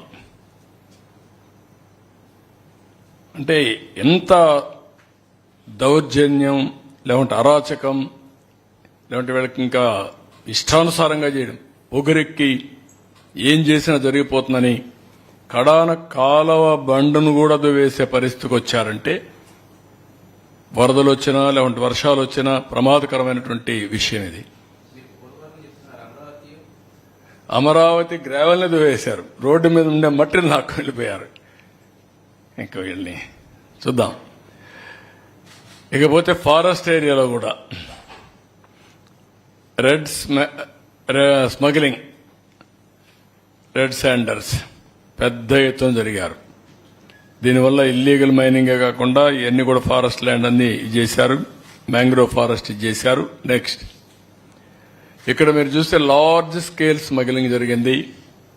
అది కూడా చేయడం కూడా చాలా సిస్టమేటిక్ గా నేరస్తులు ఎట్లా చేస్తారంటే, ఫస్ట్ ఇక్కడ 230 మంది తగ్గించేశారు, వేకెన్సీలు పెట్టారు. 423 మందులు మనుషులు లేకపోతే స్మగ్లర్స్ యథేచ్ఛగా దోచకపోవచ్చు. అక్కడి నుంచి ఏం చేశారంటే 4 FBOsని 5 FROsని ఆన్ డ్యూటీ పంపించారు. ఎక్కడికి పంపించారు? శ్రీకాకుళం పంపించారు. మీరు అక్కడ పోయి డ్యూటీ చేయండి, మేము ఇక్కడ స్మగ్లింగ్ చేసుకుంటా అని అక్కడ ఉండే ఆఫీసర్లందరినీ ఇట్లా పంపించారు. ఇంకొక పక్క బడ్జెటరీ ప్రొవిజన్స్ ఇవ్వకుండా నిలిపేశారు. డబ్బులు లేకపోతే బయట కూడా తిరగలేరు, వీళ్ళకి వెహికల్స్ కూడా ఉండవు, అది చేశారు. ఇవన్నీ చేసి 1923 836 మెట్రిక్ టన్నులకు మాత్రం అమ్మగలిగారు. అంత మునుపు 6000 మెట్రిక్ టన్నులు అమ్మాం. అంటే మొత్తం వచ్చినదంతా కూడా వీళ్లే స్మగ్లింగ్ చేసుకొని వేరే దేశాలకు, ముఖ్యంగా చైనాకు తీసుకుపోయే పరిస్థితికి వచ్చారు. నెక్స్ట్ దీని విలువ కూడా మీరు చూస్తే 440 కోట్లు మాత్రం వీళ్ళు వచ్చినా చేశారు. 14-19 అయితే 1623 కోట్లు ఇచ్చాం. అప్పుడు రెవెన్యూ వచ్చింది. దాంట్లో 27% మాత్రం చేయగలిగారు. 1623 కోట్ల రూపాయల ఆదాయం 14-19 వస్తే 19-24 440 కోట్లు వచ్చింది, 40 కోట్లు వచ్చింది. దీని పర్సంటేజ్ చూస్తే 27%. అంటే ఇక్కడ మనం గుర్తుపెట్టుకోవాల్సింది, స్మగ్లింగ్ చేయడాన్ని ప్రోత్సహించారు. స్మగ్లర్స్ కు ఒక డెన్ గా తయారైంది. అక్కడి నుంచి ఇల్లీగల్ యాక్టివిటీస్ చేసే పరిస్థితికి వచ్చారు. ఈ డబ్బులు తీసుకొని ఈ ఆదాయంతో రాజకీయంగా వీళ్ళ ఇష్ట ప్రకారం పెత్తనం చేసే పరిస్థితికి వచ్చారు. కడాన స్మగ్లర్ అరెస్ట్ అయిన వ్యక్తి చిత్తూరు ఎమ్మెల్యేగా పోటీ చేసే పరిస్థితికి వచ్చాడు. అందరినీ బెదిరించే పరిస్థితికి వచ్చాడు. ప్రజలు విజ్ఞతతో ప్రవర్తించారు, చిత్తుగా ఓడించారు. అంటే ఎమ్మెల్యే అయిన తర్వాత ఇంకా ప్రపంచానికే ఆదర్శంగా ఈయన స్మగ్లింగ్ చేసుకోవచ్చు, ఇంకా కాంట్రాక్ట్స్ అన్ని ఎస్టాబ్లిష్ చేయొచ్చు. వీళ్ళు ఏమనాలైతే నాకు అర్థం కాలేదు. ఇక్కడ చూస్తే అప్పట్లో 3098 వెహికల్స్ అరెస్ట్ చేస్తే వీళ్ళు వచ్చిన తర్వాత 1104 12,995 మందిని ఇప్పుడు అరెస్ట్ చేస్తే వీళ్ళు వచ్చిన తర్వాత 4,246 మందిని మాత్రం అరెస్ట్ చేసి అమాయకులు కొంతమందిని ఈ విధంగా మొత్తం చేసే పరిస్థితికి వచ్చారు. స్మగ్లింగ్ అనేది చాలా ప్రమాదకరమైంది. స్మగ్లర్స్ ని ఎంకరేజ్ చేయడం చాలా డేంజరస్ ట్రెండ్. ఇది సమాజానికి చాలా ప్రమాదం. నెక్స్ట్ ఇక్కడ illegal mining, encroachments in forest area, Punganur, కార్బేట్ నగరంలో ఏదైతే ఫారెస్ట్ ఏరియాలో 6.725 హెక్టార్లు పర్మిషన్లు ఇవ్వడం, ఇంకొక పక్క కార్బేట్ నగరంలో 19.5 హెక్టార్ని పర్మిషన్ ఇవ్వడం, పల్నాడు ఏరియాలో ఇష్టానుసారంగా యథేచ్ఛగా అడవుల్ని కొట్టేయడం, ఇవన్నీ కూడా ఇష్టానుసారంగా చేసే పరిస్థితి. చాలా అడవులు ఖాళీ చేసే పరిస్థితికి వచ్చారు. 1-2 కాదు, చాలా ఉన్నాయి. రవ్వలకొండ ఉంది కర్నూలులో, బ్రహ్మంగారు కాలజ్ఞానం రాశాడు, అక్కడ దాన్ని కొట్టేశారు. అంటే ఏమి ఒక హిస్టారికల్ ప్లేసు దీని జోలుకు పోకూడదని కూడా లేదు, దాన్ని కూడా కొట్టేసే పరిస్థితికి వచ్చారు. నెక్స్ట్, ఇక్కడ మ్యాంగ్రోవ్ ఫారెస్ట్ 58 ఎకరాలు 10-11 ఈ డివిజన్లో ఇష్టానుసారంగా చేశారు. తర్వాత కోర్టుకు పోయి మన వాళ్ళు ఇది చేసే పరిస్థితి. ఇంటి ఎన్జిటి అయితే 5 కోట్లు ఫైన్ కూడా వేశారు. నెక్స్ట్, ఇది రిషికొండ. నెక్స్ట్, బంగ్లా లేదా? నెక్స్ట్, మరి చూడండి, ఎవడైనా చేస్తాడండి ఈ పని. ఎంత కొవ్వు ఉండాలండి మనుషులకి. దాన్ని మాట్లాడతారు. ఇప్పుడు ఆ బిల్డింగ్ ఎందుకు కట్టారంటే ప్రెసిడెంట్ ఆఫ్ ఇండియా వస్తాడంట, ప్రైమ్ మినిస్టర్ వస్తారంట, వాళ్ళ గెస్ట్ హౌస్ కింద వీళ్ళు కట్టారండి. ప్యాలెస్ ప్యాలెస్ కవర్ చేశారు, కనపడకుండా షీట్ వేశారు. ఎరోజన్ కంట్రోల్ చేయడానికి షీట్ వేశారు.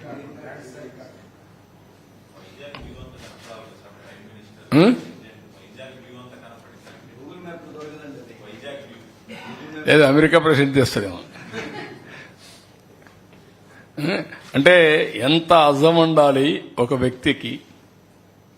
500 కోట్ల రూపాయలు కట్టి ప్యాలెస్ కట్టుకున్న వ్యక్తులు వీళ్ళు మాట్లాడతారు.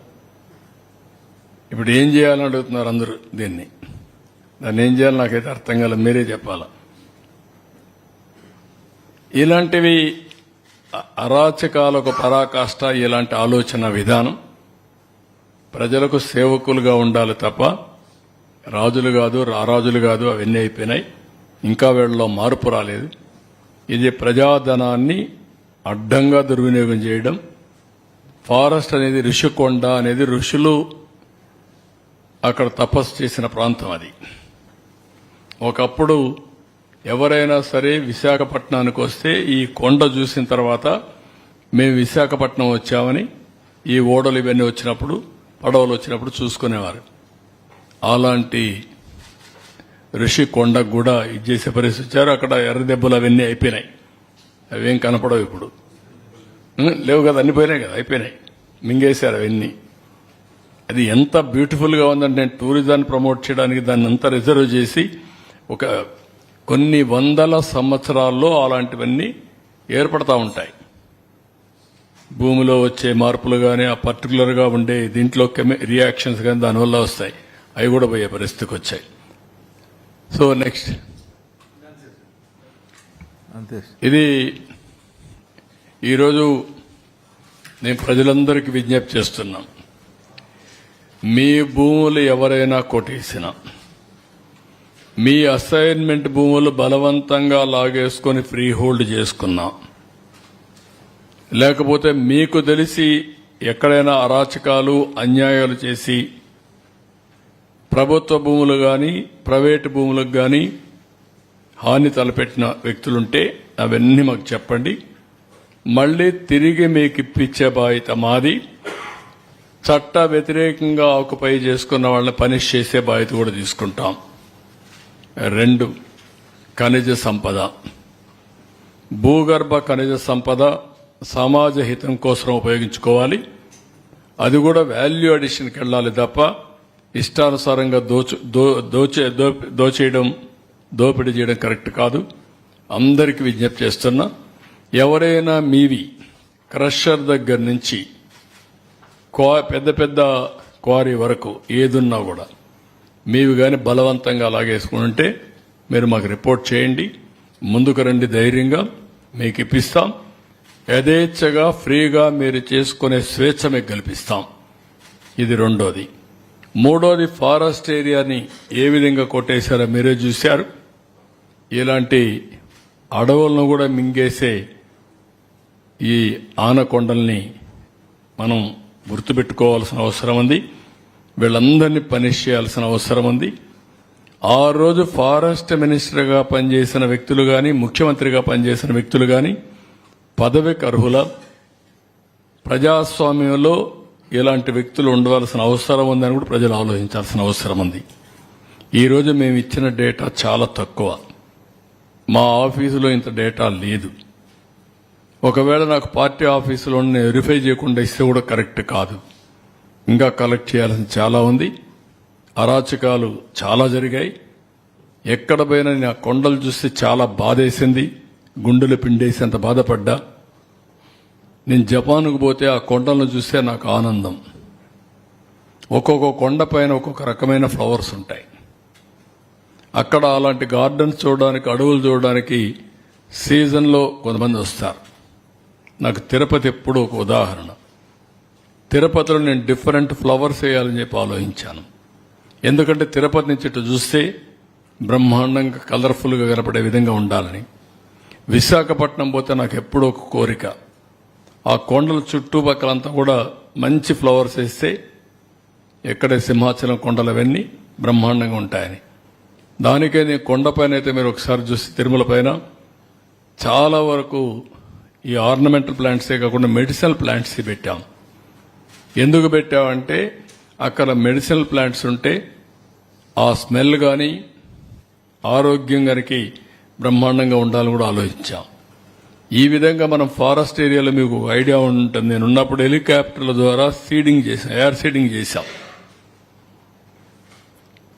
వన ఉత్సవాలు చేశాం. ఇవన్నీ చేస్తే ఈరోజు ఫారెస్ట్ను కూడా నరికేసే పరిస్థితికి వచ్చారు, డిప్లేషన్ చేసే పరిస్థితికి వచ్చారు. ఇది క్షమించరాని నేరం. అడవులు నరకడం కాదు, ఇక్కడ అడవుల్ని మొత్తం ధ్వంసం చేయడం. ధ్వంసం కూడా కాదు, ధ్వంసం అంటే అటు లాగుతారు. అడవుల్ని లేకుండా చేసేయడం, అడవిని నామరూపాలు లేకుండా చేయడం, అలాంటివి చేసే పరిస్థితికి వచ్చారు. కాబట్టి అక్కడ కూడా చెప్తాను, మీ అడవుల్ని మీరు కాపాడుకోండి. దానివల్ల పర్యావరణాన్ని మీరు కాపాడుకున్నట్టు అవుతుంది. ఆ పర్యావరణం వల్ల వాతావరణం సమతుల్యంగా ఉంటుంది. మనకు వానలు కురవాలన్నా లేకపోతే మంచి జరగాలో జరిగే పరిస్థితి వస్తుంది. ఈ విషయం ప్రతి ఒక్కరు గుర్తుపెట్టుకోవాల్సిందిగా కోరుతున్నాం. సార్, దీంట్లో అధికారులు రెస్పాన్సిబిలిటీ లేకుండానే ఇదంతా జరిగింది అని అంటారా? కింద స్థాయి నుంచి ఒక్కొక్క దశలో, ఇప్పుడు సర్వేపల్లి ఫర్ ఎగ్జాంపుల్ మీరు చూపిస్తున్న క్వార్డ్స్, వైట్ క్వార్డ్స్ కావచ్చు, మక్కా క్వార్డ్స్ లో బేసిక్ గా ఒక సర్వేపల్లి నియోజకవర్గంలో ఒక ఎంఆర్ఓ ఆఫీస్ ప్రాంగణంలోనే తవ్వేశారు. మరి ఎంఆర్ఓ ఏం చేస్తున్నాడు అక్కడ? కాదు, కుప్పం యూనివర్సిటీ చెప్పాను కదా, పిల్లలు చదువుకునే యూనివర్సిటీలో గ్రనైట్ ఇల్లీగల్ క్వారీయింగ్ జరిగింది. అంటే ఇప్పుడు నేనేమంటున్నానంటే ఇక్కడ ప్రభుత్వ యంత్రాంగం నిర్వీర్యం అయిపోయింది. నిర్వీర్యం చేసేశారు, యథేచ్ఛగా దోపిడీ చేశారు. ఇది దోపిడీ అని అడిగితే వాళ్ళ మీద దాడులు చేశారు. రాస్తే మిమ్మల్ని జైల్లో పెట్టారు. వాళ్ళు ప్రేక్షకుల మార్గం ఉన్నారు ఆఫీసర్లు. కొంతమంది కొల్లుడయ్యారు. అలాంటి వాళ్ళని పెట్టుకున్నారు. కొల్లుడు అయిన వాళ్ళు పెట్టుకున్నారు. ఏదో కొంతమంది మిగిలిన వాళ్ళు ఎక్కడో లూప్ లైన్ లో ఉన్నారు. ఏమీ చేయలేని నిస్సహాయ స్థితికి వచ్చారు. అదే జరిగింది. బొమ్మలు వేశారు. దాదాపు 700 కోట్ల రూపాయలు ఖర్చు అయ్యాయి. ఒక రకంగా చెప్పాలంటే ఉత్తరాంధ్రలో సాగునీటి ప్రాజెక్టులకి ఖర్చు పెట్టాల్సినటువంటి దానికంటే తక్కువ పెట్టారు. ఇప్పుడు దాన్ని తీసుకురావాలన్న డబ్బులు ఏం చేయాలి? నాకు అందరూ ప్రజలు సజెషన్స్ ఇవ్వాలి. ఇప్పుడు ఇవన్నీ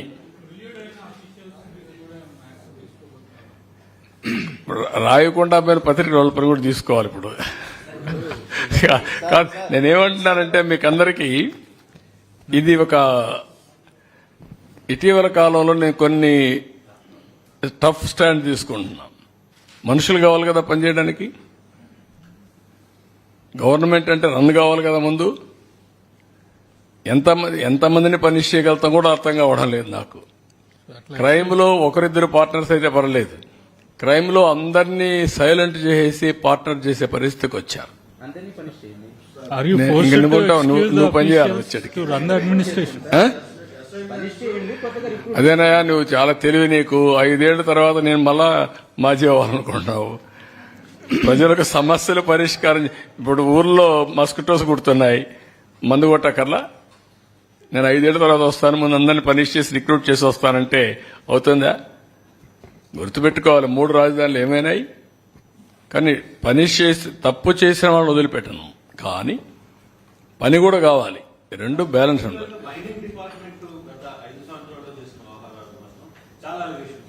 అలిగేషన్సా? కాదే, అలిగేషన్స్ అంటే చాలా చిన్న పదం వాడుతున్నాం అలిగేషన్స్ అని. ఆరోపణలు కాదు, వాస్తవాలు కూడా కాదు, విధ్వంసాలు జరిగాయి. మామూలు విధ్వంసం కాదు ఇది. దాన్ని క్షమించడాన్ని నేరం చేశారు. ఎవడతను? ఎక్కడి నుంచో వచ్చాడు, ఊడిపడ్డాడు. ఇక్కడుండే ఆఫీసర్ కూడా పెట్టల హెడ్ని. దోపిడీకి యథేచ్ఛగా చేయడానికి అన్ని డిపార్ట్మెంట్లో మీరు చూస్తే క్రమ పద్ధతిలో టీటీడీ ఎక్కడ ఆఫీసర్ అతను, ఎక్కడ డిఫెన్స్ లో పనిచేశాడంట, లేకపోతే బ్రెవరీస్ కార్పొరేషన్, లేకపోతే మైనింగ్ కార్పొరేషన్, లేకపోతే ఇంకొక పక్కన ఫైబర్, చాలా అన్ని ఆల్మోస్ట్ ఆల్ రెవెన్యూ డబ్బులు వచ్చే డిపార్ట్మెంట్స్ అన్ని కూడా మీరు చూస్తే బయట నుంచి తీసుకొచ్చి పెట్టారు. దోపిడీకి కోసమే తీసుకొచ్చి పెట్టి దోపిడీ చేశారు తప్ప ఇంకోటి కాదు. అలాంటి వాళ్లే పెట్టారు అక్కడ. మైక్ మైక్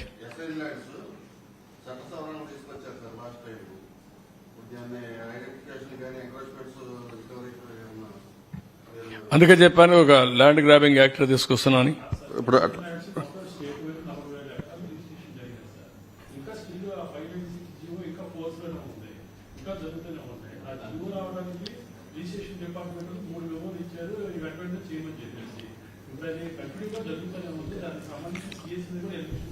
అంటే మీరు ఇప్పుడు మీకు చూశారు కదా, ముచ్చట పేరు పెట్టారు కదా, ఏమని? పేదవాళ్లకు మేము భూమి ఇస్తే వీళ్ళు అడ్డుపడుతున్నారు, పేదవాళ్లకు భూమి ఇచ్చేసి ఫ్రీ హోల్డ్ ఇస్తున్నామని చెప్పి వీళ్ళు కొట్టేశారు. జరిగింది వాస్తవం అది. కానీ పేరు మాత్రం పేదవాళ్లకు మేము భూమి ఇచ్చామనేది. ఇటీవల కాలంలో మీరు చూస్తున్నారు, నేను మాట్లాడుతా ఉంటే ఆ సబ్జెక్ట్ మాట్లాడరు, మిగిలినన్నీ మాట్లాడుతున్నారు. నేను ఒకటే అడుగుతున్నా, నేను మాట్లాడేదంతా కూడా సాక్ష్యాధారాలతో సహా ఉన్నా. మీరు బెదిరిస్తే భయపడేదానికి సిద్ధంగా లేం, లేకుంటే కన్ఫ్యూజ్ చేయడానికి ప్రయత్నం చేస్తే కన్ఫ్యూజ్ కావడానికి సిద్ధంగా లేం. నేరాన్ని నేరంగానే చూస్తాం, నేరస్తులను నేరస్తులుగానే చూస్తాం, తప్పు చేసిన వాడిని పనిష్ చేస్తాం. అదే సమయంలో రాజకీయ వివక్షత ఉండదు. తప్పు చేసి రాజకీయ ముసుగులో తప్పించుకోవాలంటే కుదరదు. ఆ విషయం గుర్తుపెట్టుకోమని హెచ్చరిస్తున్నా ప్రతి ఒక్కరిని. డెఫినెట్ గా నేను అన్ని ఆలోచిస్తాను. ఇంకా డిస్కషన్ జరగనియండి, ప్రజలందరూ చర్చించండి. అసెంబ్లీలో కూడా చర్చిస్తాం ఇవన్నీ వైట్ పేపర్స్ అన్నిటిపైన. తర్వాత ప్రజల్లో కూడా తీసుకెళ్లిన తర్వాత ప్రజాభిష్ట ప్రకారం వాళ్ళు ఏది కోరితే అది చేస్తా. కానీ ఎంత పెద్దవాడైనా సరే దోపిడీని ఆపుతాం, దోపిడీదారులను శిక్షిస్తాం. సార్, టీడీఆర్ బండ్లో కూడా వన్ బై వన్. సార్ మీ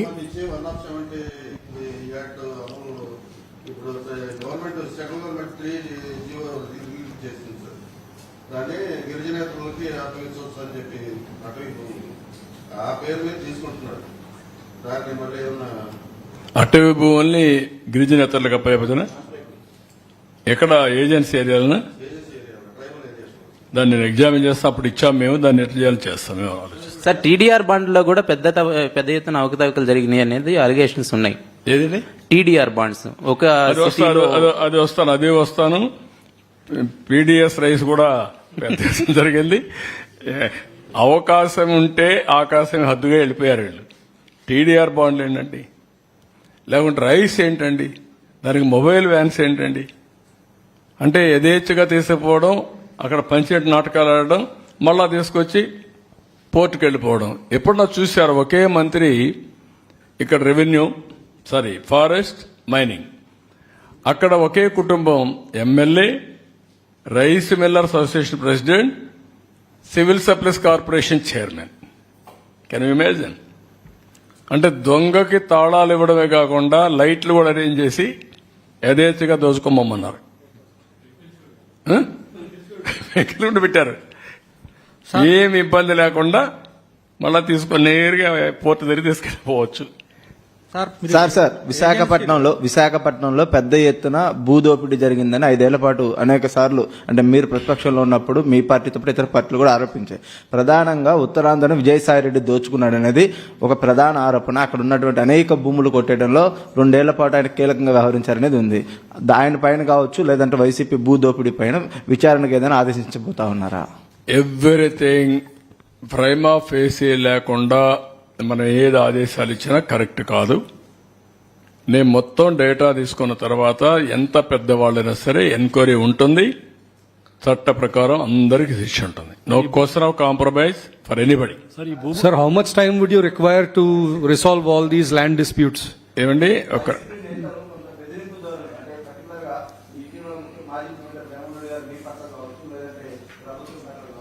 కొంత బెదిరింపు ధోరణిలో మాట్లాడుతూ ఉన్నారు. నేనేమంటానంటే అందుకే చెప్పాను, బెదిరిస్తున్నారు లేకుంటే బ్లాక్మెయిల్ చేస్తున్నారు అంటే భయపడితే అది పాలన కాదు. వాళ్ళు ఏదో నన్ను తిట్టారు అంటే నేను పరిగెత్తా పోయి ఏదో చేశాను కూడా కరెక్ట్ కాదు. నేను ఒకటే చెప్తున్నా, ఎవరు ఎంత గొప్పవాడైనా సరే తప్పు చేసిన వాడిని వదిలిపెట్టాం. ఇందులో రాజకీయంగా ఏదో వాళ్ళ మీద కక్ష తెచ్చుకునే ఉద్దేశం ప్రభుత్వానికి లేదు. మేము ప్రజల ఆస్తులకి ప్రజల మానభంగాలకి రక్షకులుగా ఉంటాం, ఫర్మ్గా ఉంటాం, డిటర్మెంట్ గా ఉంటాం. ఏదో గట్టిగా ఇస్తే తప్పించుకోవాలనుకుంటే మాత్రం అది తప్పించుకోవడానికి వీలు కాదు. ఆ విషయం మీరు కూడా గుర్తుపెట్టుకోండి. సార్, ఏజెన్సీలో మామూలుగా లేటరైట్ టు బ్యాక్ సైట్ కి సంబంధించి గతంలో దోపిడీ జరిగిందనే విమర్శలు కూడా ఉన్నాయి. దానికి సంబంధించి ఏమైనా మీరు ఏమైనా పాలసీ తీసుకుంటారా? అంటే ఇప్పుడు ఏమైనా ప్రస్తావన చేసింది అందులో కనపడలేదు. అందుకని అన్ని కూడా వీళ్ళు ఎగ్జామిన్. మాకు దోపిడీ జరిగింది ఒక యాంగిల్, దాన్ని పరిరక్షించడం రెండో యాంగిల్. ఇప్పుడు ఎక్కడ ఒక్క టన్ను గాని లేకపోతే ఒక కేజీ కూడా దొంగిలించిపోవడానికి వీలు లేదు. Will be very firm. పాతం ఏ విధంగా చేయాలో కంట్రోల్ చేస్తాం. టీడీపీ గవర్నమెంట్ ల్యాండ్ ఏదండి ల్యాండ్ ప్రెజెంటేషన్ లో ఉంది కదా, ఆ ల్యాండ్ లో almost 70% of land Peddireddy Swarnalatha పేరిట ఆల్రెడీ రికార్డ్స్ మార్చేశారు. పెద్దిరెడ్డి ఫ్యామిలీకి ఆ ల్యాండ్ ని హ్యాండ్ ఓవర్ చేశారు. ఈ ల్యాండ్ పర్టికులర్ గా దీని మీద ఏమైనా మీరు చర్యలు తీసుకుంటారు? ఆల్రెడీ క్యాన్సిల్ చేయమన్నాం. ఏదైతే ఆర్డర్ ఇచ్చారో అవి క్యాన్సిల్ చేయమన్నాం. ఎంక్వైరీ చేస్తున్నాం. Will take very firm action. No question of leaving anybody. Sir, last 5 years almost చాలా మంది వైసీపీ నేతలు పెద్ద పెద్ద లీడర్లు అందరి చేతిలో కూడా చాలా వరకు భూములు ఉన్నాయి. మనం చూసుకుంటే కాకినాడ దగ్గర నుంచి చూసుకుంటే చాలా ప్రాంతాల్లో కూడా అదే. కానీ ఆ లిస్టు మీరు ఏదైనా సేకరించారా? ఇప్పటికీ మీరేమంటున్నారు, కొంత సమాచారమే నా దగ్గర ఉంది, పూర్తి సమాచారం మొత్తం వచ్చిన తర్వాత ఎవరెవరు ఇన్వాల్వ్ అయ్యారో అవన్నీ ఎస్టాబ్లిష్ చేసి will tell you the mechanism also. అందుకే నేను ల్యాండ్ గ్రాబింగ్ యాక్ట్ అన్నాను. గుజరాత్ లో దాన్ని అప్హెల్డ్ చేశారు. సిమిలర్ యాక్ట్ వస్తే ఆటోమేటిక్ గా మొత్తం కంట్రోల్ అవుతుంది. భోగాపురం మండలంలో భోగాపురం ఎయిర్పోర్ట్ సమీపంలో ఉన్న గ్రామాల పరిధిలో మాజీ సీఎస్ జవహర్ రెడ్డి, ఆయన కొడుకు మేనల్లుడు విప్లవ్ రెడ్డి వీళ్ళు పెద్ద ఎత్తున రైతులను భ్రమల్లో పెట్టి అసైన్డ్ ల్యాండ్స్ కొన్నారు, అగ్రిమెంట్ చేయించుకొని. వాటిని ఆ రోజు ఉన్నటువంటి విశాఖ కలెక్టర్ 22 నుంచి తీశారు. దాదాపు 372 ఎకరాలు చేతులు మారేశారు. దీని మీద మీరు ఏమైనా స్పెసిఫిక్ గా చర్యలు తీసుకుంటారా? అది కూడా తప్పకుండా ఇందులో భాగమే. ఎవరిని వదిలిపెట్టాం. Will examine everything.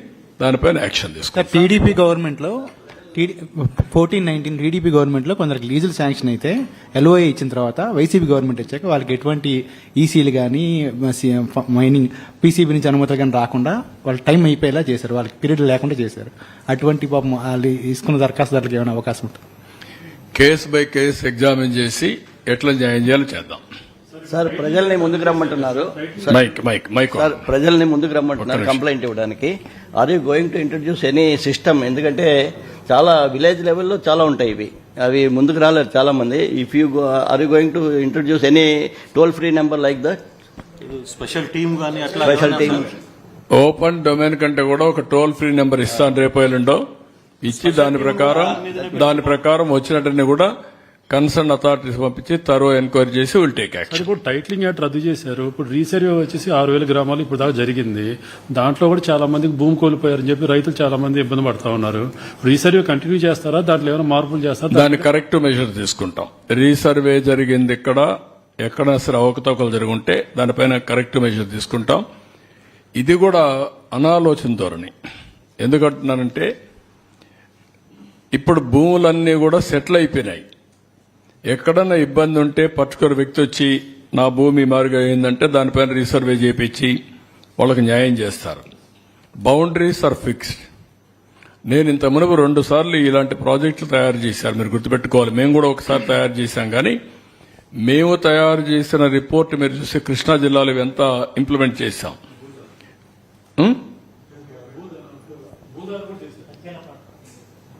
బోదారు కానీ ఇంకోటి చేశాం మేము, ఆ పేరు ఏదో మర్చిపోయాను నేను. జగ్గయ్యపేట మొత్తం విజయవాడ వరకు చేశాం. అక్కడ చేసింది ఏంటంటే సిస్టమేటిక్ గా చేసిన తర్వాత అందరినీ కూర్చొనబెట్టి వాళ్ళ అబ్జెక్షన్స్ వస్తే అందరి ముందరినీ పరిష్కారం చేసి వాళ్ళకి హ్యాండ్ ఓవర్ చేశాం. దానిపైన బౌండరీస్ అని ఫిక్స్ చేశాం. వీళ్ళు చేసింది అట్టు కాదు, ఏకపక్షంగా వీళ్ళు ఇష్ట ప్రకారం చేసుకొని వెళ్ళిపోయారు. ఏది ఇలాంటి స్టోన్స్ వేసుకోవడానికి ఎవడన్నా ఫోటో వేసుకుంటాడంటే ఆ స్టోన్ పైన బాధ ఇదా, ఒక ఇదిగా కోపం రాదా? దీనికోసం 650 కోట్లు తగలబెట్టడం ఏంటండి?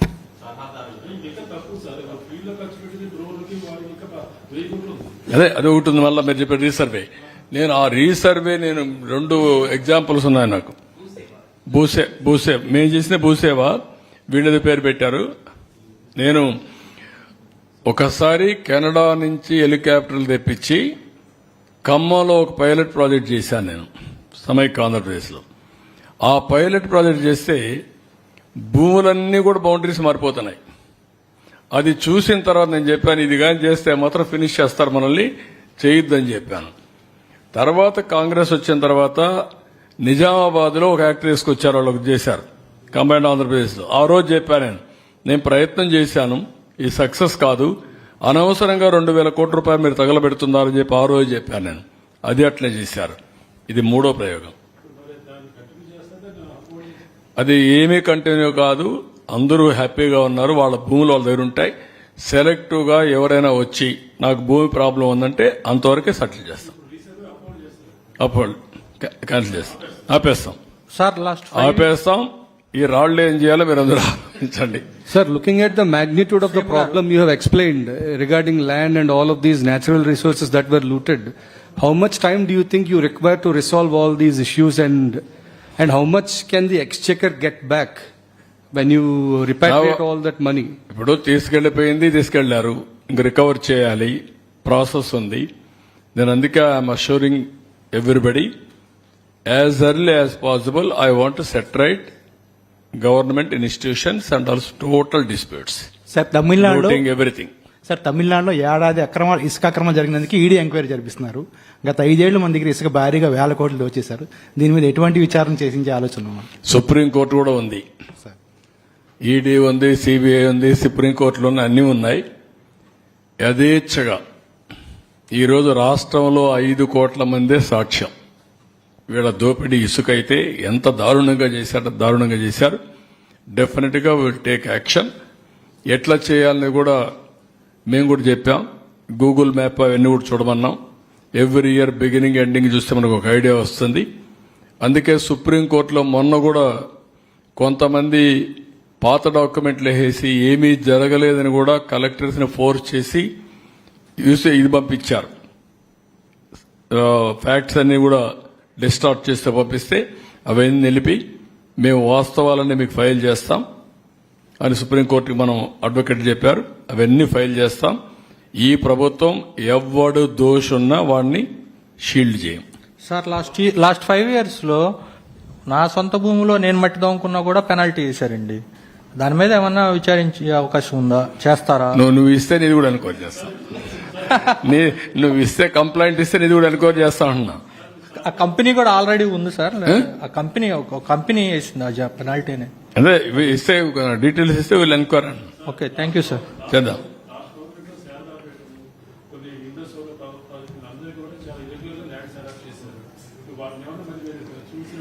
నేను అందుకే మొత్తం నేను ప్రజెంట్ చేశాను. చర్చ జరిగినాయండి. నేనేదో ముందుగానే నేను అది చేస్తా ఇది చేస్తా నేను చెప్పడానికి సిద్ధంగా లేను. తప్పు చేసిన వాడిని ఎట్టి పరిస్థితులు తప్పించుకోలేడు. నేను ఐఎమ్ వెరీ క్లియర్. బెదిరిస్తానో భయపెడితేనో లేకుంటే మమ్మల్ని మీద విమర్శలు చేస్తానో తగ్గిపోతాం అనుకుంటే కరెక్ట్ కాదు. కొంతమంది అధికారులు సహకరించడం లేదనేది ఫైనాన్స్ ఆర్థికపరమైన అంశాల్లో కూడా ప్రాపర్ డేటా కూడా సిద్ధంగా రావట్లేదు అనేది స్వయంగా మంత్రి గారే చెప్తున్నారు. సో అలాగే చాలా డిపార్ట్మెంట్స్ లో కూడా రెవెన్యూలో కావచ్చు, వీటిలో కావచ్చు, కొందరు ప్రాపర్ గా డీటెయిల్స్ కూడా ముందుకు రావట్లేదు అనేది అధికారుల మీద వస్తున్న ఒక వాదన. అంటే వాళ్ళు అక్కడ అధికారులు అక్కడ లేరు కదా, ఇప్పుడు ఉండేవాళ్ళని మార్చాం. కొంతమంది డిపార్ట్మెంట్లో ఉంటారు. ఎక్కడైనా సరే డేటాని డిస్టార్ట్ చేయలేరు ఆర్ మాయం చేయలేరు. ఒక దిక్కడ చేసినా వేరియస్ ప్లేస్లో ఉంటాయి. దాని గురించి పెద్దగా వరీ కావాల్సిన పని లేదు. Will establish all these things. Necessary action will be taken. ఎవరిని వదిలిపెట్టే సమస్య లేదు. మీరు కూడా కొంచెం ప్రాపర్గా ప్రొజెక్ట్ చేయండి. చర్చ జరగాలి రాష్ట్రంలో. ఏం జరిగింది? ఇప్పుడు నేను 4వ వైట్ పేపర్ ఇది, ఇంకొక 3 ఉన్నాయి. ఆ 3 కూడా అనౌన్స్ చేస్తాను ఈ వీక్లో. ఆ తర్వాత అసెంబ్లీలో చర్చ చేస్తాం. ఆ తర్వాత ఫీల్డ్ కూడా వెళ్తాం, ప్రజల ముందర పెడతాం. చర్చ చేసిన తర్వాత వాళ్ళందరూ ఆమోదయోగ్యంతో చర్యలు కూడా ప్రారంభిస్తాం. సార్, రెడ్ శాండిల్ అసెంబ్లీలో 1 కానీ 5 రోజులు, ఒక రోజు 2 రేపు ఒక్క రోజు కాకుండా రేపు ఇది ఉంది, మాకు కేబినెట్ ఉంది, నెక్స్ట్ డే నుంచి పెడతాం. Thursday, Friday, Saturday. Sir, red sandal cases, smuggling cases అనేది ఆన్ డైలీ బేసిస్ రిపోర్ట్ అవుతున్నాయి సార్. దాని మీద ఏమైనా మెజర్స్ తీసుకుంటున్నారు? డైలీ బేసిస్ రిపోర్ట్ అవుతున్నాయి అంటే పట్టుకుంటున్నారు, అవుతున్నాయి. లాస్ట్ టైం చాలా ఫర్మ్ గా యాక్ట్ చేశాం, మీకు ఐడియా ఉంటుంది. నేను ఒకటే రాష్ట్రంలో ఉండే ప్రతి ఒక్కరికి ఒకటే చెప్తున్నా, ఇల్లీగల్ యాక్టివిటీస్ ఎక్కడ జరిగినా వదిలిపెట్టం. I'm very clear. అలవాటైన వాళ్ళు ఎవరైనా ఉంటే అలవాట్లు మానుకోండి. మానుకోకపోతే మాత్రం చాలా ఫర్మ్గా ఉంటాం. రెండోది, గంజాయి మత్తులో లేకుంటే మద్యం మత్తులో ఇష్టానుసారంగా ఆడబిడ్డలపైన అత్యాచారాలు చేయడం, నేరాలు చేయడం, గంజాయి దాగి రోడ్డు మీద పడడం, ఇవి చేస్తే మాత్రం చాలా జాగ్రత్తగా ఉండండి. మళ్లీ మళ్లీ వార్నింగ్ ఇస్తున్నా. ఒకసారి చెప్పా, రెండోసారి చెప్పా, మూడోసారి చెప్పా. రేపు ఏం చేయాలనో కఠినంగా వ్యవహరించి చేసి చూపిస్తాం. హెచ్చరిక చేస్తున్నా రాష్ట్రంలో ప్రతి ఒక్కరికి, యాంటీ సోషల్ ఎలిమెంట్స్ కి అందరికీ హెచ్చరిక చేస్తున్నాం. అందుకే ఈరోజు నంద్యాలలో జరిగిన ఇన్సిడెంట్ కానీ, అదే మరి ఈస్ట్ గోదావరిలో శ్రీకాకుళంలో జరిగిన ఇన్సిడెంట్ కానీ చాలా సర్వసభ్యం సమాజం చీకొట్టే సందర్భాలు ఇవి. ఏంటంటే 9 సంవత్సరాల అమ్మాయి 3 దేశపై రేపు చేయడం ఏంటి, అమ్మాయిని చంపేయడం ఏంటి, వాళ్ళు మైనర్స్ ఏంటి, మైనర్స్ కూడా మారి తయారైపోయే పరిస్థితికి వచ్చారు. వాళ్ళని కూడా చెడుదారిని పెట్టే పరిస్థితికి వచ్చారు. ఇక్కడేంటి 6 నెలల అమ్మాయి ఏంటండి, వాడు ఏంటి, కొంచెమైనా సరే చిన్న పిల్లల్ని కూడా ఈ మరిహేరాజ్ చేసే పరిస్థితికి వచ్చారంటే ఎంత దారుణో మనం ఆలోచించాలంటే, ఇది వ్యవస్థ ఎంత భ్రష్టు పట్టింది, ఎంత చెడిపోయింది, మనసులు ఏ విధంగా కలుషితం అయిపోయినాయి. ఒక్కొక్కరు ఎట్లా తయారయ్యారంటే ఒక ఉన్మాదుల మారిగా తయారయ్యే పరిస్థితికి వచ్చారు. దీనికి కారణం గడిచిన 5 సంవత్సరాలు. దీన్ని చాలా గట్టిగా వార్నింగ్ ఇస్తున్నా. ఎవరికైనా ఇంకా మత్తుంటే మాత్రం షాక్ ట్రీట్మెంట్ తప్పదు. మీకు be careful on that. Resurvey లేదు, నిలిపేశాం. You stop resurvey. Okay. Special court పెట్టమన్నాను. 10 లక్షల రూపాయలు అక్కడ ఆర్థిక సహాయం చేయమన్నాను. ఇక్కడ 5 లక్షల రూపాయలు ఆ అమ్మాయి పేరుతో, చిన్నారి పేరుతో ఫిక్స్డ్ డిపాజిట్ చేయమన్నాను. ఆ ఓపికను పరీక్షిస్తున్నారు కొంతమంది యాంటీ సోషల్ ఎలిమెంట్స్. అందుకే మర్యాద చెప్తున్నా, ఒకసారి చెప్తున్నా, రెండోసారి చెప్తున్నా. ఇంకా ఎట్లా జోల్ట్ ఇవ్వాలో, ఎట్లా షాక్ ట్రీట్మెంట్ ఇవ్వాలో ఇస్తా.